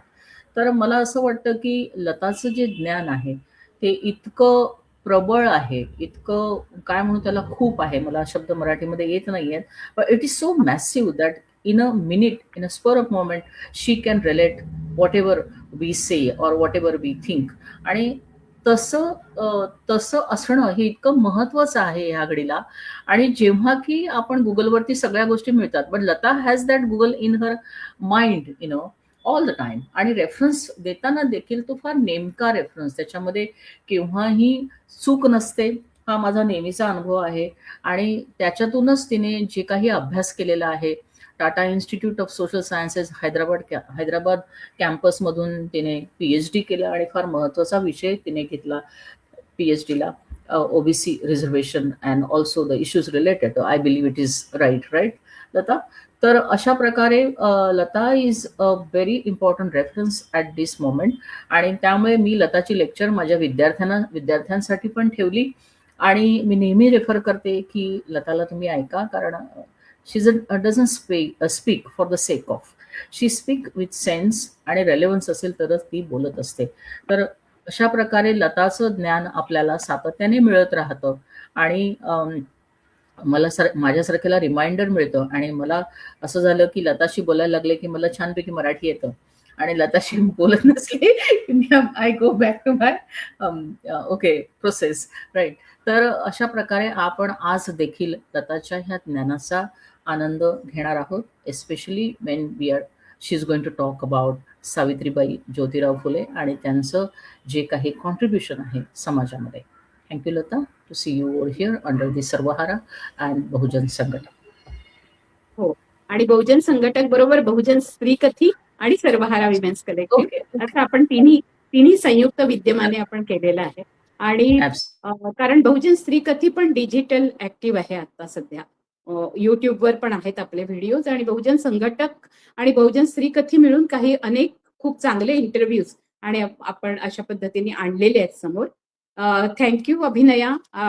हे अगदी खरं आहे की जेव्हा आपली एकमेकांचे विचार विमर्श होतात त्यावेळेला आपण खूप पुढे जातो आणि तशा अर्थाने ह्या सर्व मैत्री आपल्या संपूर्ण आंदोलनात किंवा चळवळीत ज्या झालेल्या आहेत ते मैत्र जे आहे ते मैत्र हे विश्वात्मक मैत्र असल्यामुळे आपण एका वेगळ्या प्रकारच्या परिवर्तनाच्या वाटेवर आहोत याचं आपल्याला समाधान मिळत राहतं.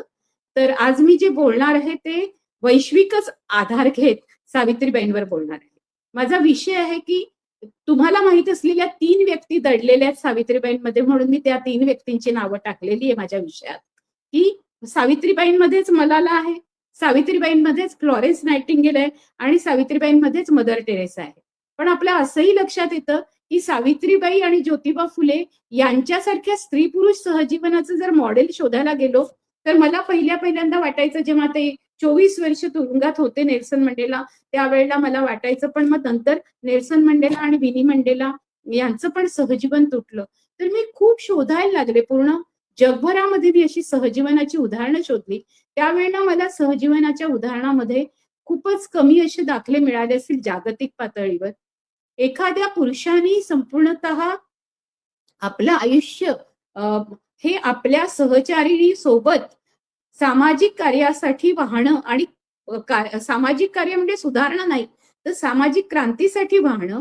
आणि ती जी त्यांची सहचारी आहे ती त्यांच्यापेक्षा 3च वर्षांनी लहान आहे.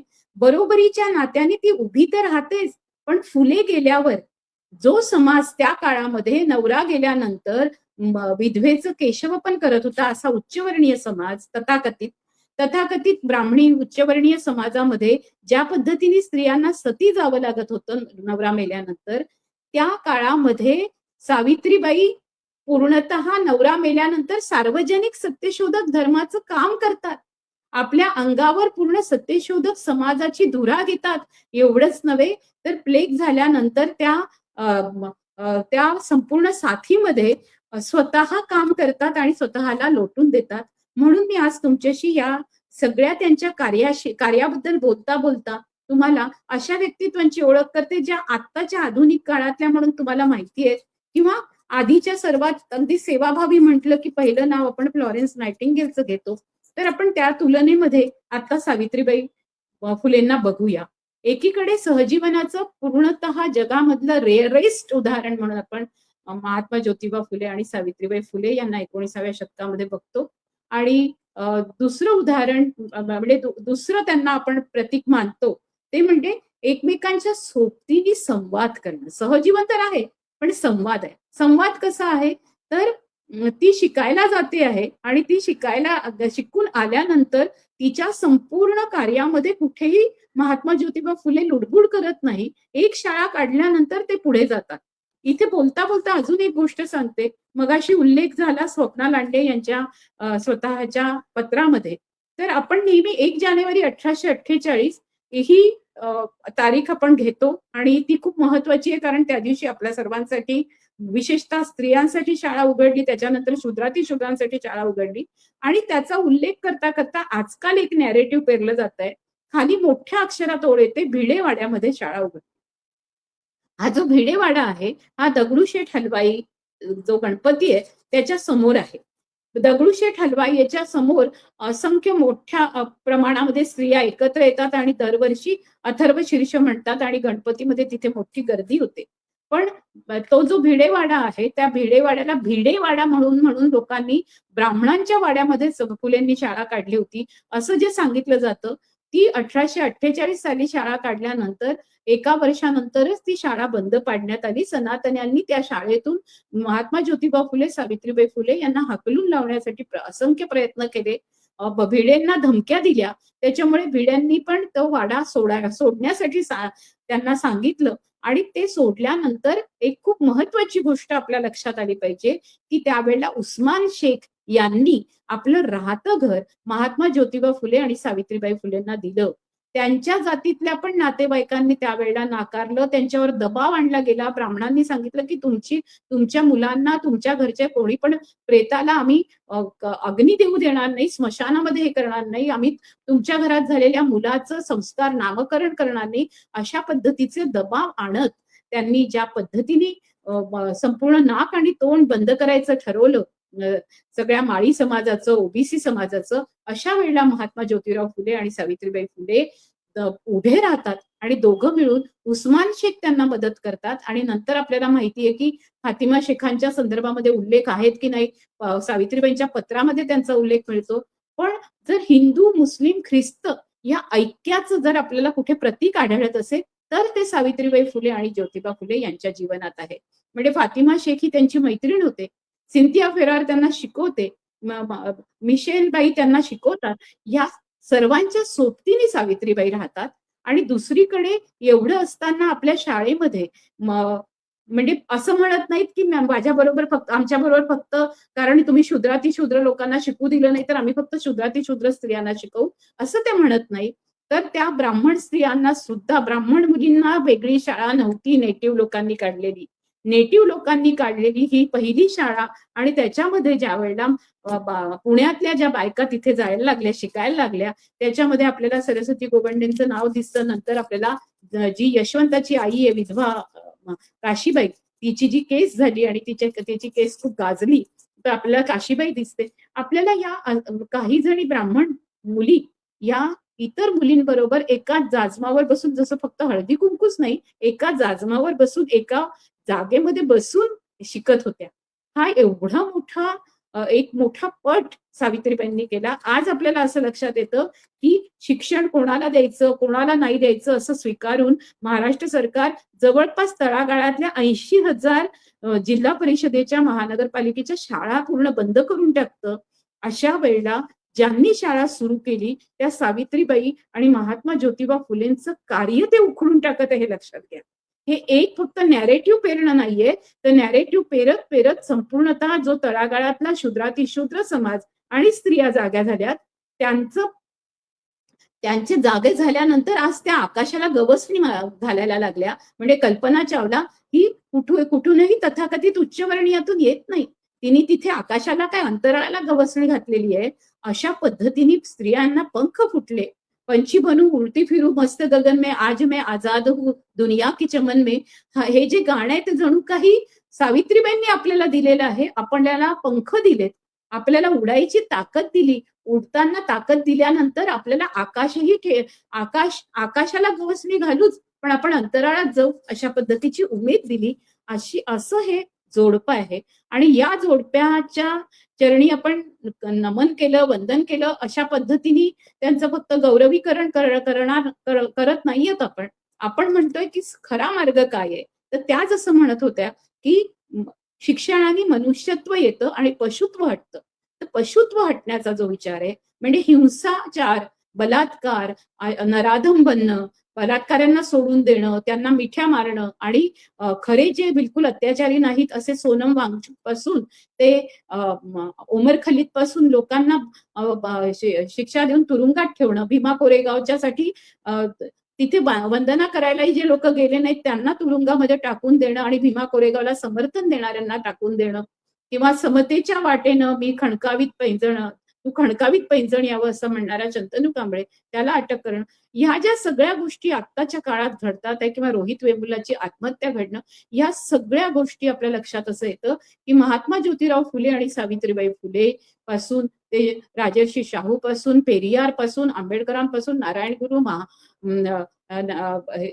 हे जे आहेत अय्यंकाली जे आहेत, यांच्या सगळ्या विचारांनी ज्या संपूर्णतः देशामध्ये घुसळण झाली होती, ती घुसळण तोडून टाकण्याचा जो सगळा प्रयत्न आहे, त्या प्रयत्नांमध्ये आपण या सगळ्या गोष्टींना बघितलं पाहिजे. की मी जे म्हणते आहे तुमच्या लक्षात असं येईल की जिथे जिथे धर्मांध शक्ती अशा उभ्या राहतात त्याच्या विरोधामध्ये ज्या स्त्रिया उभ्या राहिल्या आहेत त्यांची सगळी ताकद ही 1830 मध्ये जन्माला आलेली आणि 1897 मध्ये ज्यांचा मृत्यू झाला, म्हणजे 67 वर्षाचं आयुष्य ज्यांना मिळालं, या म्हणजे आज मी 67 वर्षाची आहे. आज मी सावित्रीबाई फुलेंची कितवी पिढी आहे, म्हणजे 200 वर्षातल्या नंतरची पिढी आहे. आपण सावित्रीला मी आई म्हणूनच हाक मारते, स्वप्ना लांडे तिला आई म्हणते, अभिनय आई म्हणते. आम्ही सगळ्या मार्गारे, आपण सगळ्या तमन्ना इनामदार असेल, रुबिना पटेल असेल, झेबुनिसा शेख असतील, अशा सगळ्या वेगवेगळ्या जाती धर्माच्या स्त्रिया या सावित्रीबाईंना आई म्हणतात. त्या भारताची फक्त पहिली शिक्षिका नव्हे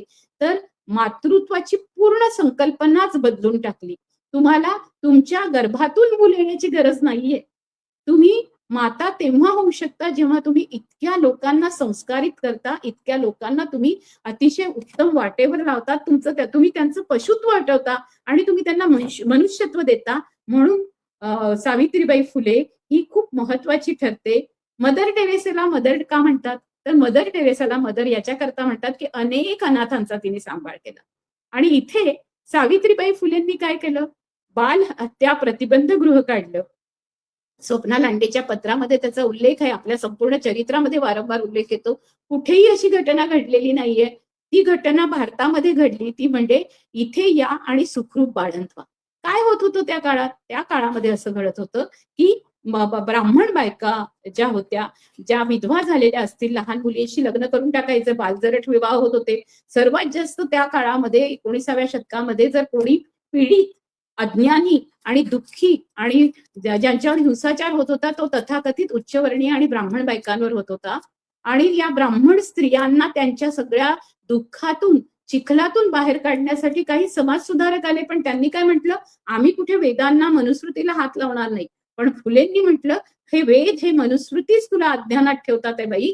हे सगळ्या वेदांना नाकारूया. प्रत्येक ठिकाणी तुम्हाला असं लक्षात असं येतं की तुम्ही बघा तर कोण आहे, तर शत्रू हा आहे बरं का.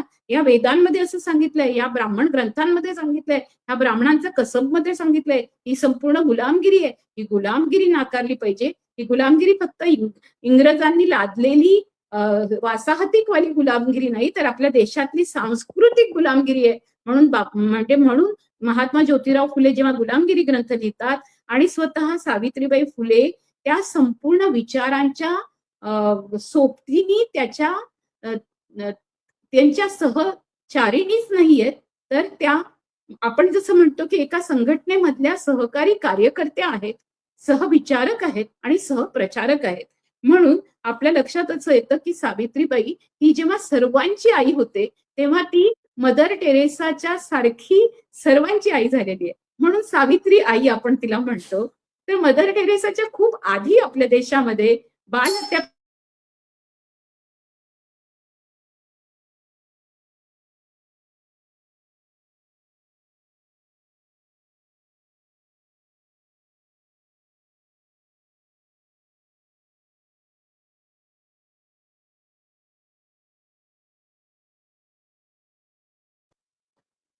तर हा जो सगळा भाग आहे याच्यामध्ये आपल्या लक्षात असं येतं की आता मी जाते फ्लॉरेन्स नायटिंगेल. फ्लॉरेन्स नायटिंगेल कोण होती, तर युद्ध काळामध्ये सर्व सैनिकांच्या जखमा धुणारी, त्यांची सेवा करणारी. आणि त्याच्यामुळे असं म्हटलं गेलं की आपण जर कुठल्याही नर्सचं किंवा सेविकेचं नाव घेतलं तर सर्वोच्च पदावर आपण फ्लॉरेन्स नायटिंगेलचं नाव घेतो. आपण अनाथ आश्रमांच्या बाबतीमध्ये त्यांना सगळ्यांचा सांभाळ करणाऱ्या, संपूर्ण शिशूंचा त्यांना दत्तक घेणारे, त्याच्यामध्ये आपण मदर टेरेसाचं नाव घेतो. सावित्रीबाईंच्या कार्याबद्दल जेव्हा आपण बोलतो तेव्हा सावित्रीबाई स्वतः फ्लॉरेन्स नायटिंगेल पण होत्या. प्लेगच्या काळामधलं जे उदाहरण मी तुम्हाला दिलं की त्या काळामध्ये कुठलीही पर्वा न करता स्वतःच्या काखेमध्ये गाठी आल्यात, जांघेमध्ये गाठी आल्यात, पण शेवटी सुद्धा झोपडीत जाऊन एका दलिताचं मूल कोणीच त्याला बाहेर काढत नव्हतं, त्या मुलाला खांद्यावर घेऊन सावित्रीबाई पळतायत आणि यशवंताचं दुसऱ्या छावणीमध्ये त्याचा दवाखाना आहे, त्या दवाखान्यापर्यंत धावत जातात, त्या बाळाला औषधोपचार मिळावा म्हणून यशवंतापर्यंत पोहोचवतात आणि स्वतःला प्लेगची लागण होईपर्यंत सावित्रीबाई काम करतात. आणि इतकी त्यांनी सेवा केलेली आहे, म्हणजे त्या शहीद झालेल्या फ्लॉरेन्स नायटिंगेल आहेत. त्यांनी इथपर्यंत काम केलंय की युद्धाच्या संपूर्ण काळामध्ये अनेक सेविकांनी आणि नर्सेसनी काम केलं नसेल ते काम आपल्याला सावित्रीबाईंनी केलेलं दिसतं. आता आपण जाऊ मलालाकडे. मलाला ही लेटेस्ट उदाहरण आहे तुमच्या सर्वांच्या. जेव्हा तालिबानी प्रवृत्तीने असं ठरवलं की तालिबानी प्रवृत्ती म्हणाली की आपण अशा पद्धतीने कुठलीही मुलगी शिकू शकत नाही, या देशामध्ये मुलींनी शिकणं हा गुन्हा आहे, मुली जर शिकल्या तर संपूर्णतः धर्माला बट्टा लागेल आणि मुलींना शिक्षण दिलं तर त्या घरांना आम्ही गोळ्यांनी उडवू, अशी जी तालिबानी प्रवृत्ती होती, तीच प्रवृत्ती आपल्याला 1848 मध्ये ज्या वेळेला सावित्रीबाईंनी शाळा काढली त्यावेळेला पूर्णपणे ब्राह्मणवादी पेशवाई प्रवृत्तीमध्ये आपल्याला दिसून येतं. आणि म्हणून ब्राह्मणांनी त्यावेळेला त्यांच्याजवळ बंदुका असतात तर त्यांनी बंदुकांनी मारलं असतं. त्यांनी महात्मा ज्योतिराव फुले आणि सावित्रीबाई फुलेंवर प्राणघातक हल्ले पण केले आहेत. आपल्याला फक्त दगड आणि शेणाचं फक्त सांगितलं जातं, पण त्यांच्यावर प्राणघातक हल्ले करण्यात आले. म्हणूनच एखादा माणूस असता तर त्यांनी म्हटलं असतं की सावित्री आता तू शिकवू नको, बस झालं, तू घरात बस. पण त्यांनी तसं म्हटलं नाही. आणि ते स्वतः तर त्यांनी 18 शाळा त्याच्यानंतरच्या काढल्यात, पण सावित्रीबाईंबरोबर त्यांच्या सहकारी जात असताना लहूजी आणि राणोजी हे अंगरक्षक नेमले, पण त्यांनी त्यांचं शिकवायला जाणं बंद केलं नाही. ही केवढी मोठी गोष्ट आहे. म्हणजे आनंदीबाई जोशीला गोपाळराव जोशी अमेरिकेत पाठवतात त्याची आपण उदाहरणं देतो, पण ही उदाहरणं दिल्यानंतर आपण म्हणतो की किती मोठं काम ना आनंदीबाई जोशीसाठी केलं. तर इथून गोपाळराव जोशी रिमोट कंट्रोल चालवतात आणि म्हणतात तिला की अगं तू तिथे थंडीमध्ये सुद्धा दुसरे कुठलेही पोशाख घालू नको, तू साडीच नेसली पाहिजे. आणि तिच्यावर इथून पूर्णपणे रिमोट कंट्रोल ठेवून सगळे आदेश देतात. तर तशा अर्थाने डॉक्टर आनंदीबाई जोशी इथे येते तेव्हा तिला टीबी झालेला असतो आणि ती खरं तर कौटुंबिक हिंसाचाराचा पहिला बळी. तशा अर्थाने एकीकडे सतीप्रथा आहे, एकीकडे संपूर्णतः विधवांचं केशवपन करून टाकणं आहे, अशा क्रूर प्रथा असताना दुसरीकडे शिकवायला पाठवलेलं आहे. तुम्ही त्याच्या आधारावर मोठे पण होऊ इच्छिता की माझी बायको शिकली, पण माझी बायको शिकली तरी सुद्धा ती माझ्याप्रमाणे, माझ्या मताप्रमाणे शिकली, याचा जो दंडक ब्राह्मण प्रवृत्तीमध्ये होता तो तालिबानी प्रवृत्तीचा पूर्णपणे प्रतीक आहे. या तालिबानी प्रवृत्तीच्या प्रतीकाच्या विरोधामध्ये लढणं, आणि एवढंच नव्हे तर अशा पद्धतीची तालिबानी प्रवृत्ती आपल्याला कुठेही महात्मा ज्योतिबा फुले यांच्यामध्ये दिसत नाही. ते म्हणत नाहीत, कुठेही सावित्रीला अडवत नाहीये. उलट फातिमा शेख आणि सावित्रीबाई आपल्याला सिंथिया फरार यांच्याकडे जाताना आपल्याला त्या सिनेमात दिसतं. सावित्रीबाई ज्या वेळेला शिकायला जात होत्या त्यांच्या बरोबरीने तिथे जायचं आणि मग तिथे सोडून द्यायचं आणि नगरवरून पुण्याला परत यायच्या सावित्रीबाई. एकदाही अशा प्रकारचा कुठलाही उल्लेख आपल्याला कुठल्याही ग्रंथात, त्यांच्या पूर्ण साहित्यात दिसत नाही. उलट ती म्हणते की मला असा ज्योतिबा मिळाला सहकारी की त्यांनी मला वाट तर दाखवलीच, पण एवढंच नव्हे तर विद्येसाठी तुला झटावं लागणार आहे, आणि म्हणून मनुष्यत्व जर तुला कायम ठेवायचं असेल तर या लोकांसाठी तुला पण काम करावं लागेल, मला पण काम करावं लागेल. आणि म्हणून मग ते ज्या वेळेला शाळांचा सगळा भार सावित्रीबाई सांभाळायला लागतात त्यावेळेला ते बाकीच्या कामाला लागतात. तिथे आपल्याला दिसतं की नारायण मेघाजी लोखंडेंचा कामगार संप झालेला दिसतो. आपल्याला असं दिसतं की न्हाव्यांचा संप ही देशामधलीच नव्हे जगामधली सर्वात मोठी गोष्ट आहे की न्हाव्यांचा संप. आज आपण ब्राह्मण स्त्रियांना हे सांगू शकतो की बायांनो, आज तुमच्या डोक्यावर जे केस दिसतात आहेत ते केस या न्हाव्यांच्या संपामुळे शिल्लक आहेत. नाहीतर तुम्हाला आज लाल आलवण नेसून पुन्हा टक्कल असलेल्याच पद्धतीने तुम्हाला राहावं लागलं असतं किंवा सती जावं लागलं असतं. त्याच्यामुळे तुम्ही या देशातल्या संपूर्ण याच्यामध्ये जर विचार केला तर तुम्ही लाभार्थी आहात. तो लाभ तुम्हाला महात्मा ज्योतिबा फुले, सावित्रीबाई फुले, राजर्षी शाहू महाराज आणि संविधान देणाऱ्या डॉक्टर बाबासाहेब आंबेडकरांमुळे मिळालेला आहे. तर त्याच्यामुळे हा लक्षात घेतलं पाहिजे की हे जे लाभ आहे याच्या लाभार्थी असणाऱ्या ब्राह्मण आणि उच्चवर्णीय स्त्रियांनी तर महात्मा ज्योतिबा फुले आणि सावित्रीबाई फुले यांच्या विरोधात बोलताच कामा नये. ज्या वेळेला ब्राह्मण सेवा संघाच्या सुनंदा भोसेकर बोलल्यात आणि त्यांनी जय परशुराम नारा दिला त्यावेळेला लक्षात असं आलं की आता पुन्हा एकदा मनुस्मृती उघडणं सुरू झालेलं आहे. आणि मनुस्मृतीच्या विरोधामध्ये जी मंडळी उभी राहतात आहेत त्यांनी संपूर्णतः एका नव्या मानवतावादी संस्कृती, संविधान आधारित संस्कृती, अशा पद्धतीच्या संस्कृतीचा शोध, वेध आणि ती संस्कृती वाचावी, संविधान वाचावं म्हणून जेव्हा काम सुरू केलं तेव्हा यांनी मोठ्या प्रमाणामध्ये मनुस्मृती बाहेर काढलेली आहे. त्या मनुस्मृती म्हणजे तालिबान आणि तालिबान प्रवृत्तीच्या विरोधामध्ये त्या काळात लढलेल्या, त्या काळामध्ये शिकलेल्या 13 वर्षाच्या कोण होत्या, 12 वर्षाच्या कोण होत्या. खरं तर 9व्या वर्षीच त्यांनी शिकायला सुरुवात केली होती. तर 9 वर्षाच्या कोण होत्या तर त्या सावित्रीबाई होत्या. आपल्या देशामध्ये पेशवाईला आव्हान करणारी ही मलाला होती. म्हणजे मलाला असेल, फ्लॉरेन्स नायटिंगेल असेल, मदर टेरेसा असेल, अशा तिन्ही व्यक्तिरेखा ज्या स्त्रीमध्ये एकवटल्या आहेत अशा त्या सावित्रीबाई आहेत, अशा त्या क्रांतीज्योती आहेत, अशा त्या ज्ञानज्योती आहेत. त्या सरस्वती सारखं मिथक नाही. लक्षात घ्या, एकीकडे जसं भिडेवाड्याचं एक मिथक आणि नॅरेटिव्ह पसरवलं गेलं आणि उद्या त्याच्यावरच्या पुढच्या ओळी काढून टाकतील आणि म्हणतील की 1 जानेवारी 1848 रोजी भिडेवाड्यात शाळा उघडली, तुम्ही सगळेजण सावध राहा. महात्मा ज्योतिबा फुले आणि सावित्रीबाई फुले ही अक्षरं काढून टाकण्याचे ते मागे लागलेले आहेत. उस्मान शेखांनी दिलेल्या वाड्याच्या संदर्भामधली संपूर्णतः ऐतिहासिक वस्तुस्थिती काढून टाकण्याचे ते मागे लागलेत. त्याच्यामुळे हे नॅरेटिव्ह पेरतात आहेत. आपले नॅरेटिव्ह अगदी आत्ताच्या आधुनिक काळामध्ये अगदी मलालापासून कल्पना चावलापर्यंतचे नॅरेटिव्ह आहेत. हे लक्षात घ्या की त्यांना ज्या पद्धतीचे विरोध झाले तसे विरोध सावित्रीबाईंना त्या काळात झाले. ते उच्चवर्णीयांनी केले, उच्चवर्णीयांनी दबाव आणला आणि तथाकथित उच्चवर्णीयांनी दबाव आणून पूर्णपणे जो संपूर्ण शूद्र समाज होता त्याला पण वेठीला धरणं आणि त्यांच्या घरच्यांना त्यांना बहिष्कार टाकायला लावला.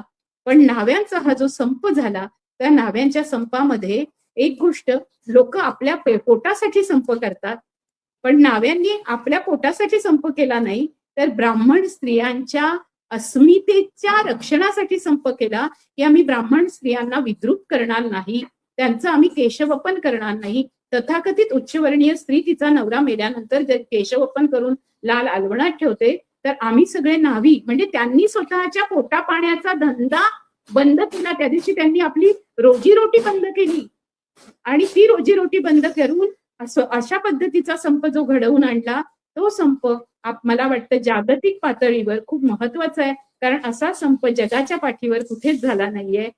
संप कशासाठी होतो तर माझा पगार वाढावा, मला रोजीरोटी मिळावी, मला मालकांनी बरोबरीने वागवावं, मला 8 तास कामाचे मिळावे, असे संप झाले. पण कुणावर तरी अन्याय अत्याचार होतो म्हणून मी माझा रोजगार बंद करतो, असा संप या देशामध्ये एकच आहे. आणि हा संप घडवून आणण्यामध्ये सावित्रीबाईंचा खूप मोठा पुढाकार होता. तुम्ही ज्या वेळेला दोघांचं चरित्र वाचाल, ज्या वेळेला सावित्रीबाई फुलेंचं समग्र चरित्र वाचाल, त्यावेळेला न्हाव्यांशी बोलणं आणि न्हाव्यांना सांगणं की अशा पद्धतीचा संप करा, हा संप करण्यासाठी सावित्रीबाईंनी पुढाकार घेतला आहे आणि ब्राह्मण स्त्रियांना पण हे समजावून सांगितलेलं आहे. तर ब्राह्मण स्त्रियांच्या ज्या वेळेला त्या विधवा होत होत्या, त्यावेळेला त्यांच्या घरातलेच लोक त्यांचा उपभोग घेत होते किंवा त्यांचं कधीतरी कोणावर तरी प्रेम जडत असेल आणि त्याच्यातून शरीर संबंध असतील, त्याच्यातून त्यांना मूल राहिलं असेल, अशा वेळेला ते मूल जबरदस्तीने पाडून टाकणं आणि त्या बाईचं गरोदरपण न स्वीकारणं किंवा तिला जबरदस्तीने तिला हाकलून देणं किंवा काशीला विधवा म्हणून पाठवणं, या ज्या घटना घडत होत्या, या घटनांवर बालहत्या प्रतिबंध गृहाने रोख लावली. म्हणजे फक्त इथे दत्तक नाही घेतलं गेलं, इथे फक्त म्हणजे हे कोणी गर्भपात विरोधी केंद्र नव्हतं. हे त्यावेळेला या सगळ्या स्त्रियांना लैंगिकतेच्या आरोपाखाली, योनिशुचीतेच्या आरोपाखाली व्यभिचारी ठरवून घरातून या ब्राह्मण कुटुंबांनी हाकलून दिलं होतं. त्यावेळेला सावित्रीबाईंनी आणि ज्योतिबांनी अशा पद्धतीने बालहत्या प्रतिबंध गृह काढलं. हे जगातलं पहिलं उदाहरण आहे. आणि म्हणून फक्त आधार नाहीये, फक्त आश्रम नाहीये, फक्त गर्भपात नको म्हणून केलेलं केंद्र नाहीये, तर त्यावेळेला तिच्या लैंगिकतेवर कुठलंही अनैतिकतेचं अशा पद्धतीचं वावटळ उठू नये, तिच्यावर व्यभिचाराचे शिक्के लागू नये म्हणून उचललेलं हे महत्वाचं पाऊल आहे. म्हणून या तिघींपेक्षाही लैंगिकतेच्या भाषेमध्ये सुद्धा सावित्रीबाई फार पुढे आहेत. त्यांनी कुठेही हा मुद्दा केला नाही, व्यभिचाराचा मुद्दा केला नाही, कुठल्याही स्त्रीचे कोणाशी संबंध आहेत म्हणून त्या स्त्रीला उलटा ठरवलं नाही. जे त्यांचे घरातले पुरुष ठरवत होते, त्यांच्या घरातल्या स्त्रिया ठरवत होत्या आणि त्यांना हाकलत होत्या. पण यांनी एकदाही असं आपल्याला म्हटलेलं दिसत नाही. म्हणून काशीबाईच्या पाठीशी उभं राहणं आणि नंतर डॉक्टर रखमाबाई ज्या स्वतः सत्यशोधक विचारांच्या होत्या, त्यांनी अशा पद्धतीने बालविवाहाच्या विरुद्ध संपूर्णतः आवाज उठवणं आणि कायदा करणं, ह्या ज्या गोष्टी घडलेल्या आहेत, या गोष्टींच्या मुळाशी आपल्याला सावित्रीबाईंचं आणि महात्मा ज्योतिबा फुलेंचं कार्य दिसतं. आपण या संपूर्ण इथे मी थांबणार आहे, पण इथे थांबताना मला काही महत्वाच्या फक्त 2 गोष्टी म्हणायचे की आज ज्या पद्धतीने एक संपूर्ण नॅरेटिव्ह पसरवून आपल्या महात्मा ज्योतिबा फुले किंवा सावित्रीबाई फुले यांचे पुतळे हटवणं, त्यांचे पुतळे लागू न देणं, हा जो सगळा विचार आणला जातोय, त्याला आपल्याला सर्वांना विरोध करावा लागेल. अशा प्रकारच्या नॅरेटिव्हना विरोध करावा लागेल. जिथे प्रश्न विचारले जातात आहे, तिथे आज पुरोगामी चळवळीमध्ये सनातनी आणि ब्राह्मणवादी मानसिकता बोकाळायला लागलेली आहे. या सनातनी आणि ब्राह्मणवादी मानसिकतेच्या विरोधामध्ये आपल्याला उभं राहावं लागणार आहे. आणि ही लढाई सोपी नाहीये, कारण इथे आपल्या मैत्रिणी आहेत. त्या मैत्रिणींना वाटायला लागलं की ही आपल्याला कसं काय आपल्याला म्हणायला लागली की आपण ब्राह्मण आहोत. त्या कधी ब्राह्मण नव्हत्या, त्या ब्राह्मणत्वानी वागल्या नाहीत. पण ज्या वेळेला पूर्ण समूह एक होतो, त्यावेळेला असा समूह, जो समूह स्वतःला आपल्या जातीपासून तुटू इच्छित नाही. कारण आपली मुलं कुठे कुठे आहेत, आपली मुलं अमेरिकेत आहेत, इंग्लंडमध्ये आहेत, तिथे आपल्याला फक्त हेच लोक मदत करतील आणि बाकीच्यांच्या सोबत तर आपण कुठलेही संबंध जोडले नाहीत. त्यांनी शूद्रांशी कोणाशी लग्न केलेले नाही. त्यांनी हिंदू, ख्रिस्ती, मुस्लिम याच्यामध्येही ब्राह्मणच बघून लग्न केले सर्व धर्मातल्या. अशा प्रकारचा जो एक वर्ग आहे, तो अतिशय एलिट जरी वर्ग असेल तरी हा वर्ग डिसिजन मेकिंग मध्ये आहे, निर्णय प्रक्रियेमध्ये आहे. आणि हा वर्ग निर्णय प्रक्रियेमध्ये कधी कधी आपल्याला डाव्यांमधला पण हा वर्ग जो आहे, हा वर्ग भाजप किंवा RSSच्या ब्राह्मणवादी हिंदुत्ववादी धर्मांध शक्तीशी अचानकपणे हात मिळवणी करताना जेव्हा दिसतो, तेव्हा आपल्या सर्वांना मोठे धोके तयार होतात. आणि म्हणून आज महात्मा ज्योतिराव फुले किंवा सावित्रीबाई फुले यांचं कार्य तेवत राहणं, त्यांचं कार्य जिवंत ठेवणं ही आपल्यासाठी मोठी आव्हानात्मक गोष्ट झाली आहे. आज सावित्रीबाई फुलेंच्या जयंतीच्या दिवशी त्यांना आपण वंदन करूच, पण हे सावित्री आम्ही सर्वजणी आणि आम्ही सर्वजण सत्यशोधक तुला आम्ही सांगतो आहोत की तू अशा पद्धतीने जे बीज पेरलेलं आहे त्या बीजाचा मोठा वृक्ष झालाय. त्या ज्ञानवृक्षाला अतिशय चांगली फळं आलेली आहेत, पण यांनी कर्मकांड पेरणं, स्त्रियांना अंधश्रद्धेमध्ये गुंतवणं, जसं स्वप्ना पण म्हणाली, मार्गारेट पण म्हणाली आणि अभिनया पण म्हणाली की आमचा धर्म जो आहे आज तो धर्म पसरवणं नाहीये कुठलाही, म्हणजे ज्याला लौकिक अर्थाने धर्म म्हणतात तसा नाहीये, तर आम्हाला शिक्षण पोचवायचंय. आमचा धर्म फक्त शिक्षण आहे, ज्ञान आहे. आम्हाला ज्ञान द्यायचंय, ज्ञान घ्यायचंय, ज्ञान सत्तेत राहायचंय, ज्ञान मीमांसा करायची आहे आणि ज्ञान चिकित्सा करायची आहे. आणि या ज्ञानावर संपूर्णतः शूद्रातील शूद्र, स्त्रिया असतील, वंचित असतील, सर्व घटक असतील या देशातले, अगदी हिंदू असतील, मुसलमान असतील, शीख असतील, इसाई असतील, बौद्ध असतील, पारशी असतील, त्या सर्व धर्मातले असतील किंवा तळागाळातले गरीब असतील, मच्छीमार असतील, शेतकरी असतील, आदिवासी असतील, एकल महिला असतील, या वंचित असतील, ट्रान्स समूह असतील, LGBTQ असतील, सेक्स वर्कर्स असतील, अशा सर्व समूहांचा जो आवाज आहे तो आवाज म्हणजे महात्मा ज्योतिराव फुले आणि सावित्रीबाई फुले. कारण आपल्याला असं लक्षात येतं की त्यांनी नैतिकतेच्या अनैतिकतेच्या कसोट्या लावल्या नाही, त्यांनी कसोट्या लावल्या ज्ञानाच्या, त्यांनी कसोट्या लावल्या शिक्षणाच्या. शिक्षण आणि यांनी जर मनुष्याला मनुष्यत्व येत असेल तर त्यांना कोणत्या प्रकारचं शिक्षण मिळावं याच्याकरता ते आग्रही राहिले आणि तशा प्रकारचं शिक्षण आज पुन्हा आपल्या पूर्ण शिक्षण पद्धतीतून काढून टाकलेलं आहे. नवीन एज्युकेशन पॉलिसी आलेली आहे, त्याच्यामध्ये अशा शिक्षणाला आपल्यासारख्यांच्या शिक्षणाला वाव नाहीये. त्यावेळेला आपल्याला पुन्हा एकदा फुले आणि सावित्रीबाई जिवंत करावे लागतील. पुन्हा एकदा आपल्याला संविधानाचा लढा खूप जोरात द्यावा लागेल. तेव्हा मैत्रिणींनो, तुम्ही कुठल्याही जातीत जन्माला आल्या असाल ते आपल्या हातात नाहीये. मला मी ओबीसी जातीत जन्माला आले ते माझ्या हातात नाहीये, पण हे नक्की हातात आहे की जातीभेद नष्ट करणं. हे नक्की हातात आहे की अशा पद्धतीने धार्मिक हिंसाचार, धार्मिक दंगलींना तोंड द्यायचं असेल तर या देशामधल्या जातींमध्ये फूट पाडून एकमेकांच्या वरती जातीय हल्ले केले जातात आहे. त्यामुळे हा जाती आणि जमातवादाला आपल्याला जर तोंड द्यायचं असेल तर आपल्याला महात्मा ज्योतिराव फुले आणि सावित्रीबाई फुले यांचं कार्य जिवंत ठेवावं लागेल. सर्वहारा विमेन्स कलेक्टिव्ह हे अशा पद्धतीने ज्या वेळेला आम्हाला लक्षात आलं की स्त्रियांच्या चळवळीचा एक मोठा प्रवाह स्वतःला फक्त 1975 पासून ते आतापर्यंतच्या 50 वर्ष म्हणजे युनो नंतरच्या काळातलाच प्रवाह म्हणून घोषित करायला लागलेला आहे. आणि 200 वर्षाचा हा जो जाज्वल्य इतिहास आहे तो इतिहास पूर्णतः नाकारत निघालेला आहे. त्या इतिहासामध्ये बहुजन महानायकांची तर मी सारखी नावं घेतलेलीच आहे, पण सावित्रीबाई फुलेंबरोबर आपल्याला लक्षात असं येतं की त्याच्या आधीपासून अगदी राजमाता जिजाऊ पासून असेल, अहिल्याबाई होळकरांपासून असेल, राणी तारामती असेल, रझिया सुलतान असेल, चांदबिबी असेल, राणी अबक्का असेल, कित्तूर राणी चेन्नम्मा असेल, यांच्या सोबतीने आपल्याला पुढे येतो आपण आणि तिथे आपल्याला सावित्रीबाई ज्या वळणावर भेटतात तिथे आपल्याला फातिमा दिसते, तिथे आपल्याला ताराबाई शिंदे दिसते, तिथे आपल्याला पंडिता रमाबाई दिसते, तिथे आपल्याला मुक्ता साळवे भेटते, तिथे आपल्याला तानीबाई बिर्जे सारखी पत्रकार भेटते आणि तिथे आपल्याला डॉक्टर रखमाबाई सारखी पूर्णपणे अव्याहत निरंतर लोकांना सेवा देणारी अशी डॉक्टर रखमाबाई भेटते. या सगळ्या बहुजन नायिका आहेत या ब्राह्मण जातीमध्ये जन्माला आल्या नाहीत. ज्या एक पंडिता रमाबाई या ब्राह्मण जातीत जन्माला आल्यात, पण त्यांनी ब्राह्मणत्व नाकारलं आणि त्यांनी ख्रिस्ती धर्म याच्यासाठी घेतला की संपूर्णतः या हिंदू स्त्रियांची अवनती ह्या जातीवादामुळे झाली. ब्राह्मणवादी पितृसत्ता हा जो सिद्धांत फुल्यांनी मांडला त्याचं पुढचं रूप आपल्याला पंडिता रमाबाईंमध्ये दिसतं आणि त्या विपिन बिहारी मेधावींशी लग्न करतात.